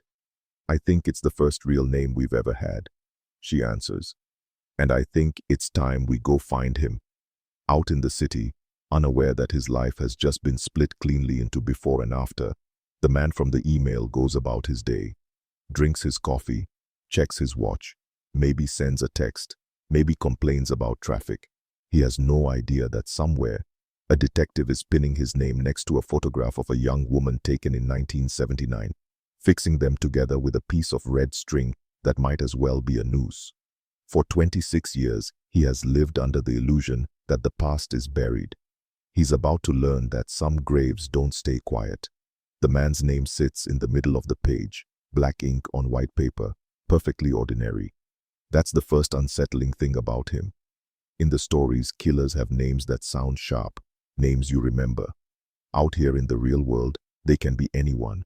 A guy you nod to at the gas station, the man who stands in front of you at the checkout line, the neighbor whose dog won't stop barking. Delgado prints his record. It's not impressive, not at first glance.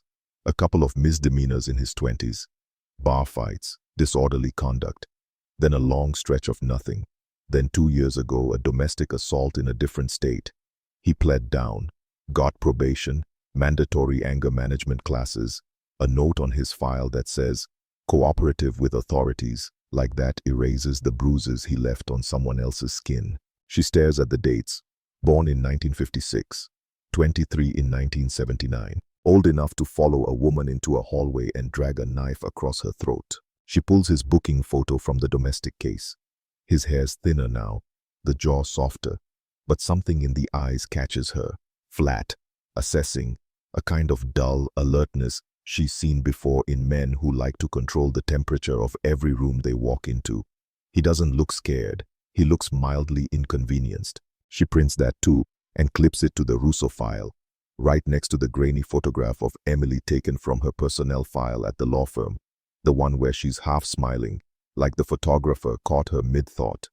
Two faces that never belonged on the same page, now stuck together by a handful of cells under her fingernails. The lieutenant gives her the green light before lunch. Your lead, he says. It's your ghost. But this is political now. 26 years unsolved, DNA, all that. I want this airtight. No shortcuts. No cowboy moves. Clear? Clear, Delgado says. Loop the DA early, he adds, and call the old man. She doesn't have to ask which one he means. Kincaid answers on the second ring. She hears the TV in the background. Some daytime talk show, volume low. You're calling during working hours, he says. Either you butt-dialed me or something happened. We got a hit, she says, on Russo. Silence floods the line. Not dead silence. Not lost connection silence. A breathing silence. The sound of an old cop reassembling himself around a sentence. Say that again, he says. Code is hit. Partial profile from under her nails. New offender in another state. It's a match within the original loci. The lab's confident. We've got a name. He's alive. On probation. Living under his own address like nothing ever happened. On the other end, she hears the scrape of a chair, the murmur of the TV snapping off. What's his name? Kincaid asks. She tells him. The word lands between them like a dropped weapon. He repeats it under his breath, tasting it, making it real. Where is he? He asks. She gives him the state, the city, the details from the report. There's a rustle of movement, the faint creak of his old knees. You coming in? She asks. You kidding? He says. I've been waiting 26 years for this guy to trip over his own feet. I'll be there in 20. He hangs up without saying goodbye. She smiles despite the weight of it all, then starts moving. The next few hours are a lesson in how many people you need to bring down one man when you do it right. She calls the DA's office. They're interested before she finishes her second sentence. Old unsolved homicide. New DNA. Code is hit. The assistant district attorney on call asks for every scrap of paper, every lab report, every chain of custody log they have. If we're going to charge on this after so long, he says, we need to show that everything you did then and everything you've done now can stand up in front of a jury that's going to be wondering why it took us 26 years to learn a name. Because we couldn't read molecules in 1979, Delgado says. And because he stayed just lucky enough. Juries don't always like that answer, the ADA replies. So let's give them a better one. She loops in the lab. They're already ahead of her. The supervisor is drafting a formal confirmation, checking and rechecking numbers with a tightness in his voice that says he knows exactly how much this kind of case can blow up if you're sloppy. We'll run his offender sample again, he says. Fresh test. We'll run the original under-nail slides through the new system too, and we'll document every microlighter. No gaps. No questions. Good, she says. Because when we walk into a courtroom with this, I want the defense to realize they're fighting the periodic table, not just us. She pulls the old evidence box again. The sweater, the jeans, the cross, the files. Everything that once felt like dead weight now feels like a loaded weapon. She takes a long moment with it, gloved hands hovering over the items, not touching, just acknowledging. This is the last quiet moment before the story changes. By the time Kincaid walks into the squad room, dressed in civilian clothes that still hang like a detective's uniform, the Russo file sits open on her desk with the new printouts on top. He looks older, of course he does, but his eyes are sharp, cutting through the noise. Where is it? He asks. She slides the offender's photo toward him. He picks it up with careful fingers, stares at it like he's memorizing every pore. That him? He says softly. You think that's him?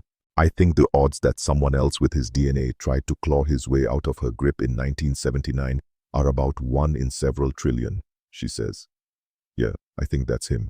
He lowers the photo, jaw tight. I always pictured someone more. He trails off, searching. Monstrous, she offers. Noticeable, he says. But that's the danger, isn't it? You expect the wolf, you get the neighbor. They sit together, old and new, and walk through the case one more time. Not because they don't know it, but because saying it out loud again, with a name attached to the shadow, changes the way it feels. They connect timelines. In 1979, the suspect lived in Chicago, not far from West Harlow Street. He worked odd jobs. One of those jobs, according to a faded employment record, was as a part-time porter for a property management company that handled several buildings in that neighborhood, including, for a span of 8 months, the one where Emily lived. Jesus, Kincaid mutters, tapping the line on the paper. We had him in the same orbit and never saw it. In 79, he's just another guy changing light bulbs and sweeping hallways, Delgado says. You didn't have his name. That's not making me feel better, he says. But there's no venom in it. Just tired honesty. They dig deeper. Old employment logs, handwritten maintenance schedules, tenant complaints about leaky pipes and broken radiators. There he is, in scrawled initials and short signatures, credited for fixing door locks and unclogging sinks. Familiar with the building, familiar with the layout, familiar with the back entrance. He would have known the timing of residents' comings and goings, who lived alone, who came home late from work, who carried groceries in at predictable hours. Emily, 3C. Access, Delgado says, underlining one entry with her pen. He had it. Regular, trusted access. That's how you get into a building without anyone asking questions. That's how you end up in a hallway without a broken lock. And that's how she opened the door, Kincaid says, voice low. She saw a familiar face. The guy who fixed the radiator. The guy who carried salt for the steps. She opens. He steps in. The rest, he doesn't finish. They track his movements after 1979. Shortly after the murder, he leaves the property company. Within a year, he leaves Chicago altogether, drifting through a couple of Midwestern towns before landing in the state that holds his current record. Nothing obvious ties his departure to the killing. No arrest, no questioning, just a quiet exit, the kind nobody notices in a city always in motion. He walked away clean, Delgado says. For a while, Kincaid answers. They could call the suspect's local police and ask them to pick him up on the warrant they fully intend to get. They could keep it clinical and distant. But that's not how it works on a case like this. A case this old, this fragile, needs careful hands. It needs eyes on him when he hears the name Russo and has to decide in a split second whether to pretend he doesn't know it. We go, Delgado says. We sit across from him ourselves. That's a plane ticket and a jurisdictional headache, the lieutenant says when she brings it up. You sure this isn't better handled with locals and a video link? You want to stand up at a press conference and say, we solved a 26-year-old cold case over Zoom? She asks. We need to see him. We need to read him. We need to control the interview, the arrest, everything. If this goes sideways because we tried to save on airfare, nobody's going to care whose budget line it came out of. He looks at her for a beat, then at Kincaid, who stands just behind her, not speaking, but radiating a quiet, heavy expectation. Fine, the lieutenant says. You and a small team go, coordinate with the locals, bring him in clean, no theatrics. And if you get the DA's blessing, you can put cuffs on him there and bring him back. But I want that confession on tape if you can get it. Evidence is good. Juries still love words. Understood, Delgado says. And take the old man, he adds, almost grudgingly. He earned the right to see this through. Kincaid's nod is small, but it carries an entire career in it. They prepare like they're going into a surgical theater. No margin for error. No improvisation that isn't carefully controlled. They assemble a binder thick with everything. Crime scene photos, witness statements, lab reports, the maintenance records tying him to the building, his employment history, the domestic assault case, the CODIS hit documentation. The ADA sits down with them for hours, going over strategy. Remember, he says, tapping the binder, the DNA puts him in contact with her in a violent context. It's powerful, but it's not a video of him holding the knife. He's had 26 years to come up with a story, consensual encounter, wrong place, wrong time. I tried to help her and she scratched me before she died. Whatever. Your job is to walk him into a corner where any explanation he offers sounds like the lie it is. Walk him in how? Delgado asks, though she already has ideas. You don't lead with the DNA, the ADA says. You don't show your full hand. You start like it's a routine follow-up. Old case, new initiative. We talk to everyone. Let him relax. Let him lie in small ways first. Lock down his memory of 1979, where he lived, where he worked, who he knew. Then you show him that you already know those answers. Then the maintenance job, the building, the fact that he was there. You watch his eyes. If he denies it, you slam him with the paperwork. If he admits it, you keep going.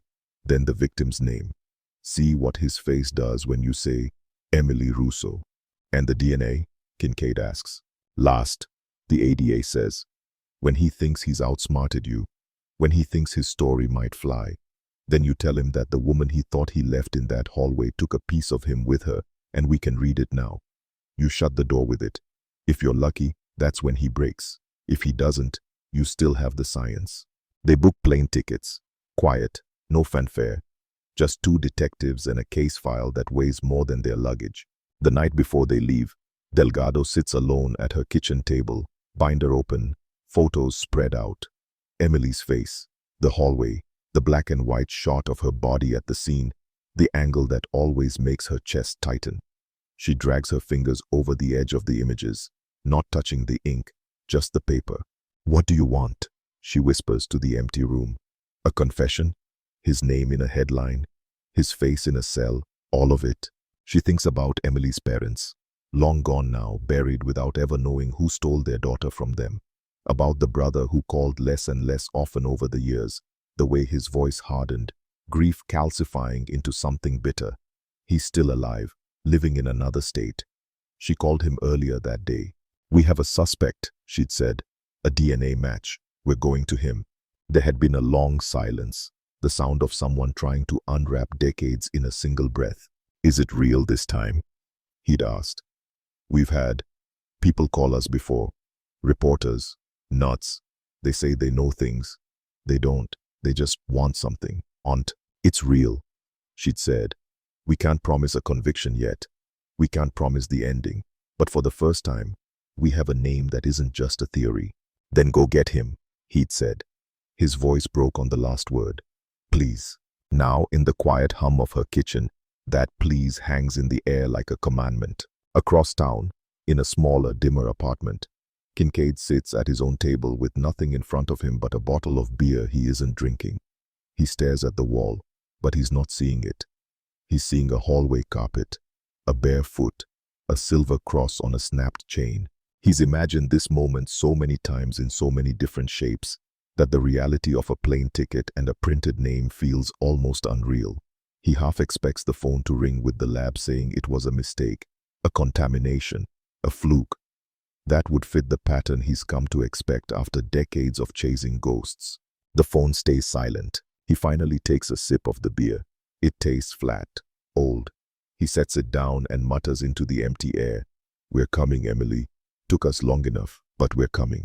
In another state, under a different sky, the man at the center of all this closes up his workplace for the night. He locks a door, checks a register, says goodnight to a coworker. Maybe he thinks about bills. Maybe he thinks about the argument he had with someone last week. Maybe he doesn't think about 1979 at all. He has no idea that a piece of his skin, trapped under the fingernails of a dead woman, has finally learned how to speak. The next morning, while the city rubs sleep from its eyes, a plane roars down a runway and lifts into the sky, carrying two detectives and the weight of a cold winter night from long ago. Up there, above the grid of streets and the scars of alleys, the distance between past and present feels thinner. They aren't flying toward a clue anymore. They're flying toward a reckoning. The plane dips through a layer of cloud, and the world below sharpens into streets and parking lots. Little squares of life that don't know they're about to be touched by something that started in a different city, a different decade, on a night when payphones still rang, and no one could imagine that a scrap of skin under a dead woman's nails would one day drag a man across state lines. When the wheels hit the runway, the jolt runs up through the cabin. through the bones of two people who have been waiting for this landing for years. Kincaid stares out the window as the plane taxis, his reflection a faint ghost over a landscape of rental cars and terminal glass. Doesn't look like the kind of place you'd come to disappear, he mutters. Maybe he didn't think he had to disappear, Delgado says. He thought he was safe. Yeah, he says. That's what I'm counting on. They move through the airport like anyone else, tired, carrying small bags, their badges tucked out of sight. The air smells the same here as it does in Chicago's terminals. Coffee, disinfectant, too many people in too small a space. That's the thing about airports. They erase cities. But once they step out onto the sidewalk and feel the different humidity, see the different license plates, hear different accents in the snatches of conversation around them, the distance lands. Different place, same job. The local PD sends a car. The officer behind the wheel is young, uniform crisp, hair clipped short to regulation. You're the Chicago detectives? He asks, as they load their bags into the trunk. That's us, Delgado says, sliding into the back seat. You get the brief? Yeah, ma'am. Old homicide. DNA hit. Our lieutenant's excited. Says we're gonna be on the news. He glances at them in the rearview mirror. You really been chasing this guy since '79? Some of us have, Kincaid says. The kid looks at him a second longer, then pulls away from the curb. On the ride to the station, the city rolls past. Strip malls, low houses, a diner with a peeling sign, a church whose marquee offers salvation for all major credit cards. Ordinary. It always is, until it isn't. At the station, they sit through the necessary preliminaries. Handshakes, conference room, coffee that tastes like it's been reheated twice. The local lieutenant, a stout man with a buzz cut and a practiced smile, spreads out the paperwork. We've got him on probation, he says, tapping the offender file. Checks in once a month. No violations since the domestic. Lives at the same address listed in your hit. Works at a hardware store across town. Married, no kids. Wife filed an emergency protective order. Dropped it, then moved out. He stayed. That was about 18 months ago. So he's good at holding on, even after the damage is done, Delgado says. The lieutenant shrugs. Depends who you ask. His PO says he's quiet, shows up on time, keeps his head down. The ex-wife, well, you've read the report. She has. Bruises, a broken rib, a statement that reads like an echo down a hallway. He grabbed me. I couldn't breathe. I thought he was going to kill me. Any guns registered to him? Kincaid asks. None legal. We don't have him flagged as a big player. He's not on any gang lists. Just another angry man with bad coping skills who got caught once. Just another angry man, Kincaid repeats under his breath, eyes on the folder. Right. They go over the plan. No surprise raid, no SWAT, nothing that screams television. They'll bring him in under the pretense of a probation compliance interview. Standard procedure, something he's done before. Only this time, instead of a cubicle with a bored PO, he'll sit across from two people from his past, whether he recognizes them or not. You want uniforms in the room? The local lieutenant asks. Just us and your recording equipment, Delgado says. Sometimes a badge and a gun on a belt make people stiffen up. We want him thinking this is just another bureaucratic speed bump until it isn't. And if he doesn't come voluntarily, Kincaid answers that one, then we use the warrant. But let's not spook him if we don't have to. They spend the next hour in a borrowed office, going over the binder one more time. The timeline, the maintenance records, the lab reports, the domestic assault details, the notes on his childhood they've dug up from old juvenile files, a couple of petty thefts, some fights at school, nothing that screamed future murderer loud enough for anyone to listen. But there's a pattern if you squint. Escalation, then suppression, then explosion. People always say, he never did anything like this before, Delgado says. But they don't see the smaller cuts, the near misses. Kincaid doesn't respond. He's staring at the booking photo from the recent case, laying it mentally over the map of West Harlow Street in 1979. He tries to picture that face, younger, leaner, eyes a little brighter with the reckless confidence of youth. He tries to imagine him holding a knife. It's not hard. Eventually, there's nothing left to review that hasn't been reviewed 3 times already.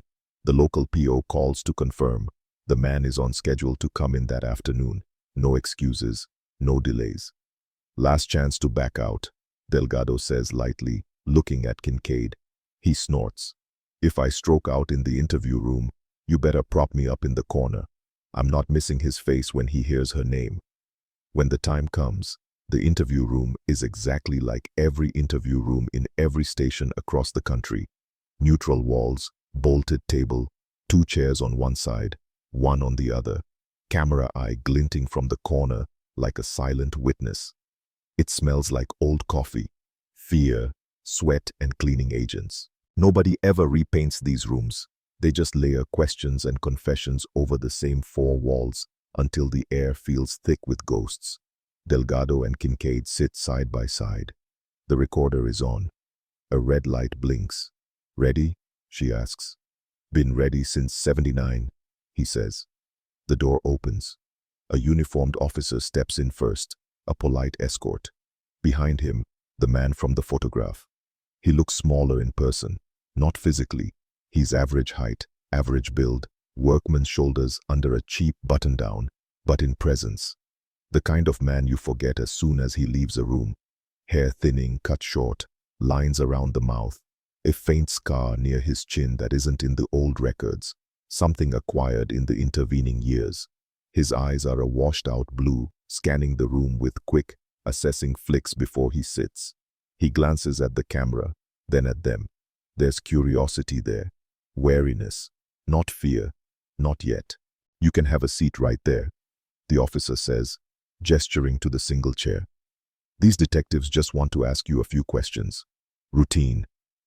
The man lowers himself into the chair, posture slightly slouched, like someone used to waiting things out.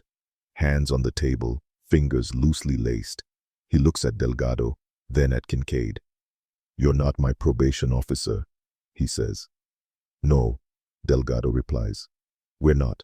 I'm Detective Sarah Delgado, Chicago Police Department. This is Thomas Kincaid, retired CPD. We appreciate you coming in. Chicago? He frowns. What's this about? I haven't been there in, hell, a long time. We'll get to that, she says, voice calm, professional. First, we're going to get this on record. This interview is being audio and video recorded. We're here to talk to you about some things we're looking into from the past. You're not under arrest right now.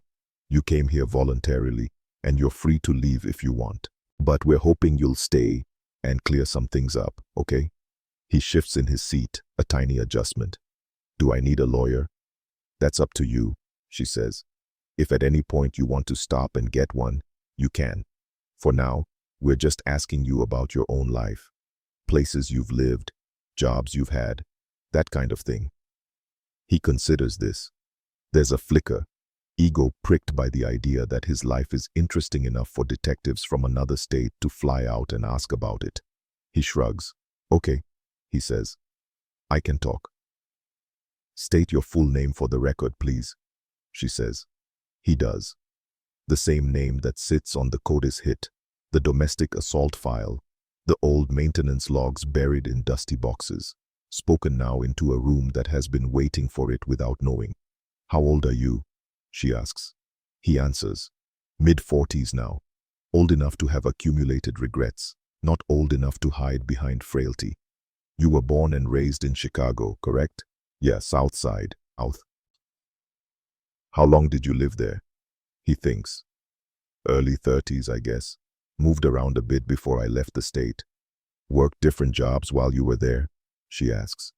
Yeah, whatever I could get.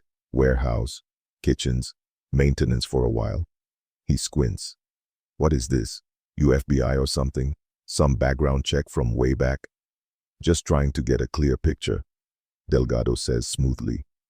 You said maintenance. For a property management company? Yeah, few buildings. Didn't stay long. Paid crap.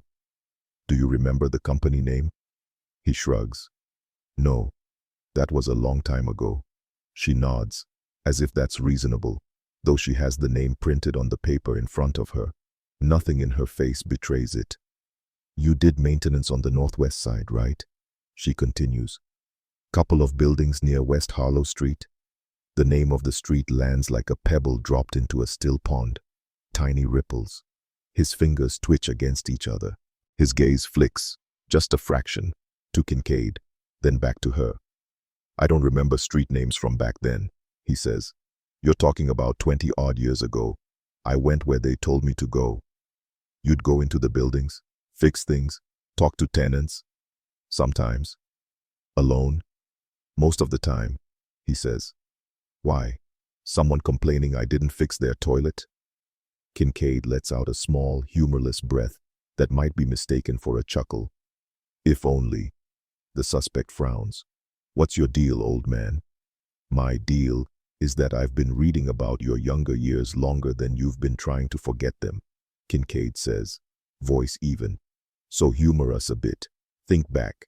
You remember a brick building, 3 floors, with a back entrance that opened onto an alley. Maybe a super named Frank, maybe a tenant named Alvarez. Ringing any bells? There's a moment, a flash behind the eyes, recognition. It's there and gone in less than a second, buried under a shrug. Like I said, I went where they sent me, he says. I fixed what they told me to fix. I didn't memorize everyone's names. Did you ever know a woman named Emily? Delgado asks, keeping her tone conversational. Late 20s, dark hair, lived alone, secretary at a law firm, used the back entrance a lot when she came home from work. His right hand tightens slightly on his left. It's almost imperceptible, but the camera sees it. They see it. Emily. What? He asks. Russo, she says. The name hangs in the air. The room seems to contract around it. He looks at her, just looks. For a long beat, there's nothing. No widened eyes, no flinch. Then he tilts his head, feigning confusion. No, he says. Doesn't ring a bell. You sure? She asks gently. Young woman. Lived in one of your buildings around 1979. Died in the hallway by the back door one winter night. He shrugs again, but it's tighter now. Less lazy, more defensive. I told you, I don't remember tenants from some crappy maintenance gig. People died in Chicago all the time back then. Still do. True enough, Kincaid says quietly. But not all of them died in buildings you had keys to. The suspect's eyes narrow. What exactly are you saying? We're saying we're looking into an old case, Delgado answers, staying calm. A woman named Emily Russo was murdered in 1979 in the hallway of her building on West Harlow Street. She'd been grocery shopping. She never made it to her door. You were working maintenance for the company that managed her building at the time. We're talking to everyone who might have had contact with her. He leans back, a forced show of relaxation. So what? I'm a suspect in some ancient case now because I fixed a radiator somewhere? We didn't say you're a suspect. She lies smoothly. We said we're talking to people, so help us out. Do you remember ever going into that building at night? Late, using the back entrance? Maintenance work happens all hours, he says. You go when they call. I don't remember specifics. Did you ever have trouble with any tenants? Kincaid asks. Arguments? Someone refusing to let you into their unit? Someone accusing you of anything? No, he says flatly. And if someone had a problem, they would have called the office, not you. Look, this is ridiculous. I came in here like you asked. I've got nothing to do with whatever this is. Then you've got nothing to worry about, Delgado says. We're just establishing contact, updating records, making sure we didn't miss anything. She pauses. You've had some contact with law enforcement over the years. He stiffens. That domestic thing, that was blown out of proportion. Your ex-wife says you put her in the hospital. She fell, he snaps. She was drunk. I tried to grab her arm, she slipped. They always take the woman's side. You know how it is. Do we? Kincaid says, eyes never leaving his face. The man looks from one to the other, calculating. The air in the room thickens. There's something behind his eyes now, something like a cornered animal trying to decide whether to run or bare its teeth. Delgado shifts, sliding a thin folder closer, not opening it yet, letting him see the weight of it, making the paper itself a kind of pressure. You left Chicago not long after 1979, she says. Why? Work, he says. Got a better job. Wanted a change. Is that illegal now? Did you leave any unfinished business behind? She asks. He snorts. Just bad weather. Kincaid speaks softly, almost conversationally. You remember the winter of '79? The way the snow piled up against the buildings? The way your boots squeaked on frozen carpet in those hallways? The man's gaze snaps to him. I don't know what you think you know about me, but we know where you worked. Kincaid cuts in. We know which buildings you had keys to. We know you were on the schedule for West Harlow the week a young woman bled out in that hallway. What we're trying to find out from you is why. His mouth tightens. I already told you, I don't remember some random building from... That's the thing, Delgado says softly, finally opening the folder. People forget random buildings. They don't forget the places where something went very, very wrong. He looks at the folder as if it might bite him. Inside, the Polaroid of the crime scene waits, turned face down for now.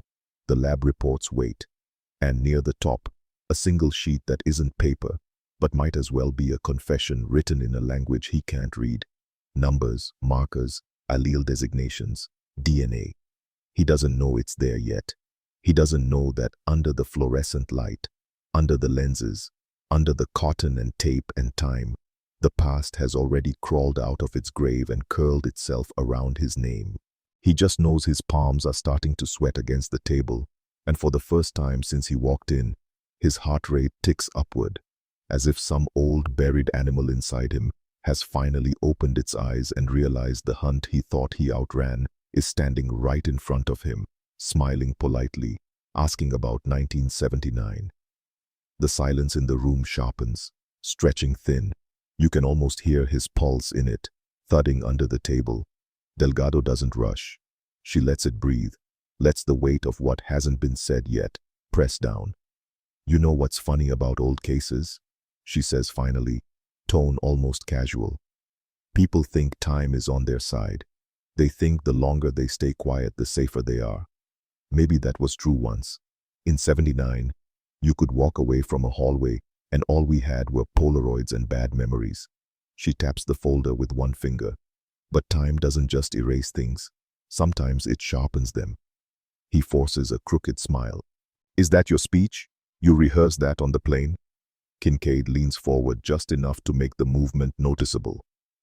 You know what else time does? It gives a victim's family 26 years to imagine what happened. They imagine her begging. They imagine her trying to crawl away. They imagine you standing there watching her choke on her own blood. If you think we flew out here to swap monologues, you're not paying attention. The man shifts again, shoulders tightening. He's trying to stay relaxed, but his body is telling on him. His fingers have stopped their lazy lacing and now press flat to the table, as if bracing for a wave. Look, he says, voice edged. You say this woman died in one of the buildings I worked at. That's sad. That's whatever. But thousands of people lived in those places. You're not hanging that on me just because I changed a couple light bulbs. We're not, Delgado says calmly. We're hanging something else on you first. But she slides one sheet out of the folder, not toward him, but toward herself, as if she just wants to reference it. Columns of numbers, letters, tiny peaks on a graph. You had a run-in a couple of years ago, she adds. Domestic case. You remember that. I told you. You pled guilty. She cuts in. You got probation. As part of that process, they took a DNA sample from you, swab from your cheek. Quick, painless. You open your mouth, they slide a cotton bud in, done. You signed the consent forms. He looks at her like he's trying to decide whether pretending not to know what DNA is will help him. It won't. Yeah, he mutters. They did that. Your DNA went into an offender database, she continues. That database talks to other databases, old cases, new cases, crime scene samples from all over the country. Yours got bounced around like a pinball. A few weeks ago, it hit something. He snorts, a shaky little sound. Hit what? Some guy who looks like me? No, she says. It hit some part of you that you left somewhere you shouldn't have been. His gaze flicks to the paper again, then to the camera in the corner. Sweat beads at his hairline. Kincaid speaks softly, and in his voice there's a quiet, cold satisfaction that doesn't quite reach his features. You remember that woman you say you don't know? The one you say you never met? When she died, we took scrapings from under her fingernails because she fought. She clawed at whoever did that to her. She didn't go easy. The man's pupils widen just slightly. It's there and gone, but the room feels it. In 1979, Kincaid goes on, we could only look at that under a microscope and shrug. Cells, blood, couldn't say whose. We kept it anyway. He taps the folder. We stored it for decades, sent it to a lab when DNA became a thing. They pulled out a partial profile, not enough to name you, just enough to wait. Delgado leans in a fraction, her voice dropping not into threat, but into something worse. Certainty. That partial profile matches you. The alleles from the DNA found under Emily Russo's fingernails line up with the alleles from the sample you gave after you put your hands on your ex-wife. Statistically, the odds that it belongs to anyone else are so small we need scientific notation to write them. He laughs, but it's wrong now. Too sharp, too loud for the small room. So what? You're telling me some lab rat says I, shook hands with some dead lady 20 years ago? That doesn't mean anything. It means she scratched her attacker, Delgado says. And she scratched you. His jaw works. He stares at the table, then at his hands, as if he can see the past on his skin. When he looks up, there's anger in his eyes now, hot and defensive, covering something else. You can't prove I killed anybody, he spits. You've got some partial, whatever. Those labs screw up all the time. You ever read the news? Contamination, mix-ups. You're wasting your time, and mine. If there's contamination, Delgado says calmly, it tends to show up in patterns. Same tech, same batch. We checked. This is clean. We also reran your offender sample. Twice. Same result. You're not in a news story. You're in a lab report. He opens his mouth, closes it, opens it again. Words fail him for a moment. It's not a silence of calm. It's a silence of engine stall, of gears grinding with nothing to catch on. Kincaid slides a different photo out of the file and sets it gently on the table.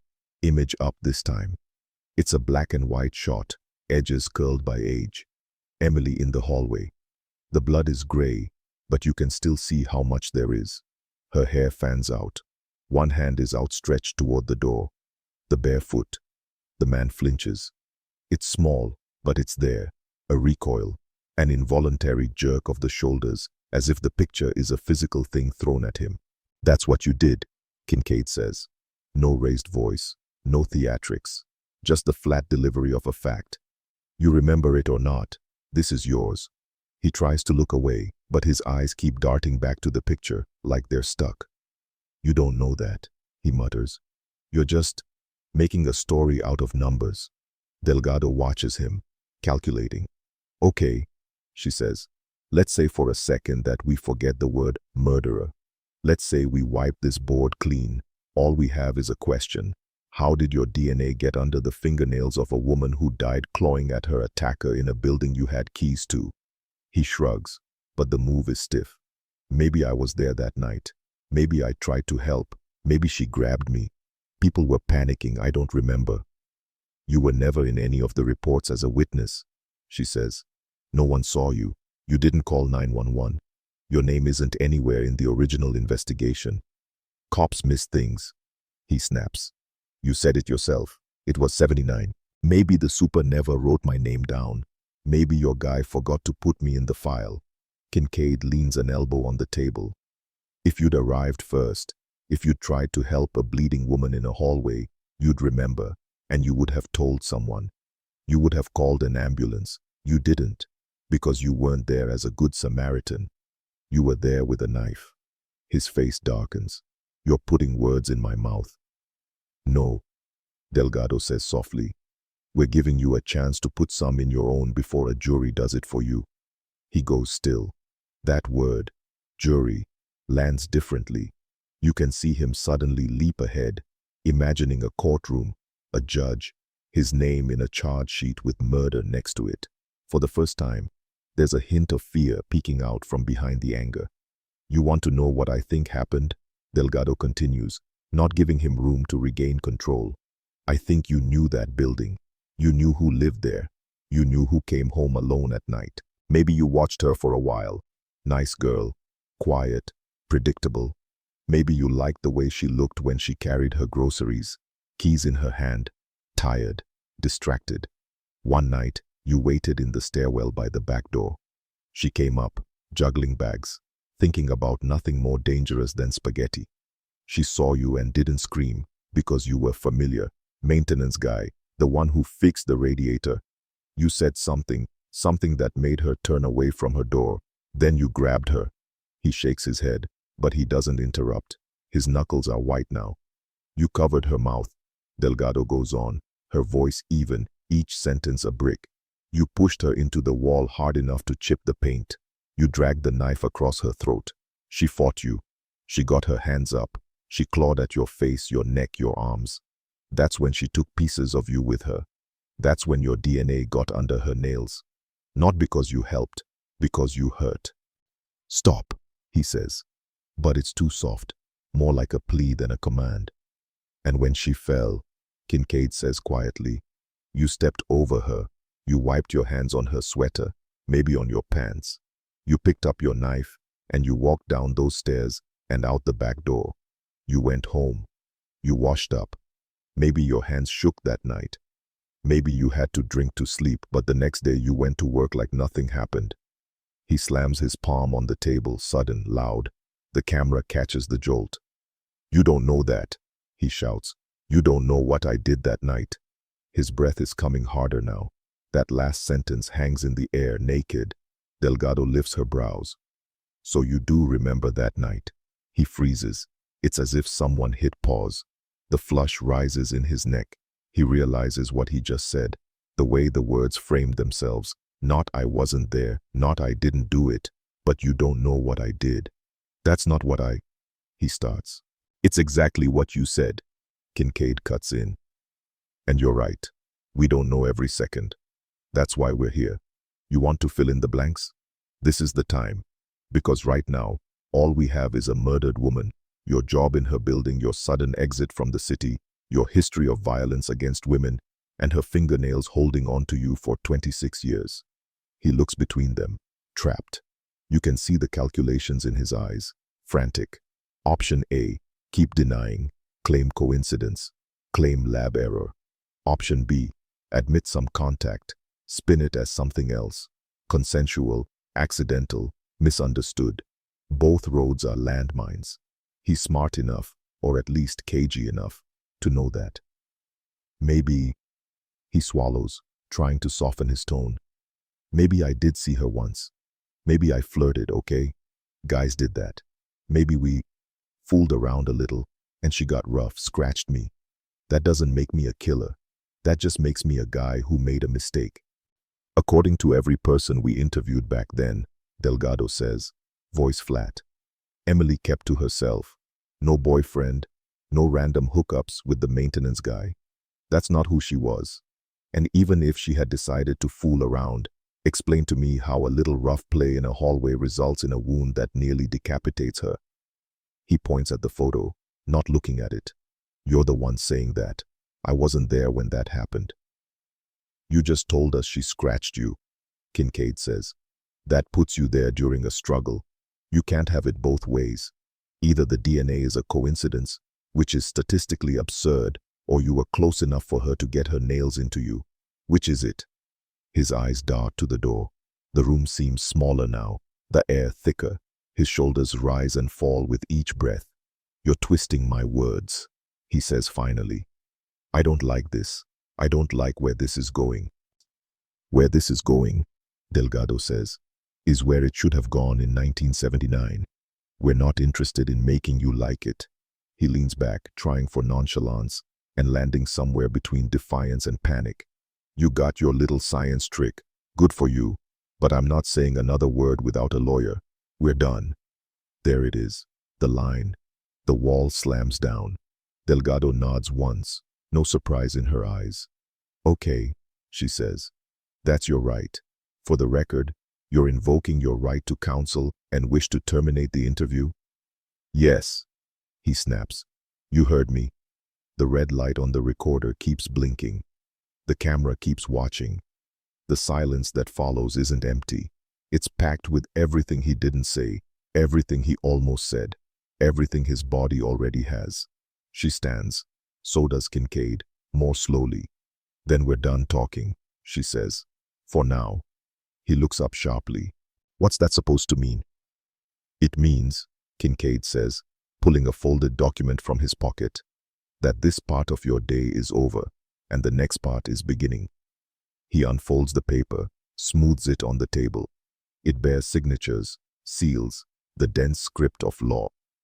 This is a warrant for your arrest, issued on probable cause for the murder of Emily Russo in the city of Chicago, 1979.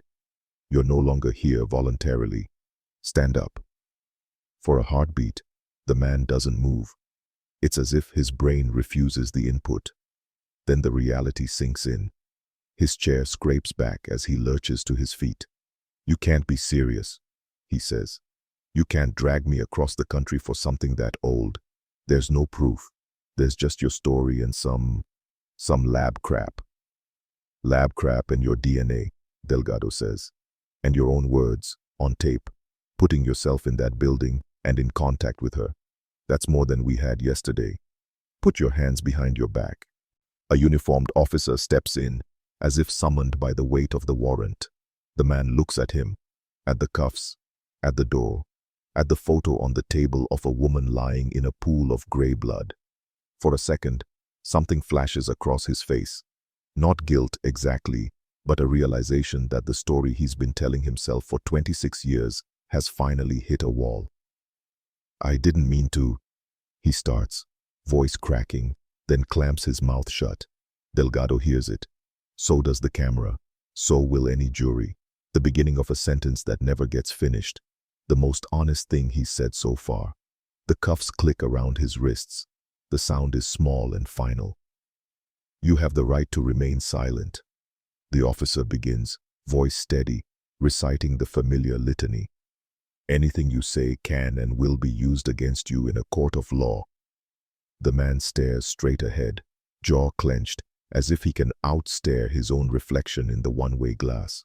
His breathing is loud in the small room, slightly ragged. Kincaid watches him with an expression that isn't satisfaction. Exactly, and certainly isn't joy. It's something heavier. Relief mixed with fury. Justice mixed with the knowledge that nothing he does now can change what happened on a frozen hallway floor so many years ago. As they lead the suspect out, the room empties of his presence, but not of his shadow. The chair he sat in is still warm. The echo of his voice still clings to the walls. Delgado reaches over and flips the photo of Emily face down again. Not to hide her, but to give her a moment of privacy. Interview concluded at 14:27 hours. She says for the record, voice steady. The red light on the recorder goes dark. Outside the room, fluorescent lights hum, phones ring, paperwork shuffles. Just another day at another station in another town. But somewhere, hundreds of miles away, in a gray drawer in Chicago with a label that's been gathering dust since 1979, an old file has just shifted. The word unsolved is no longer the last line.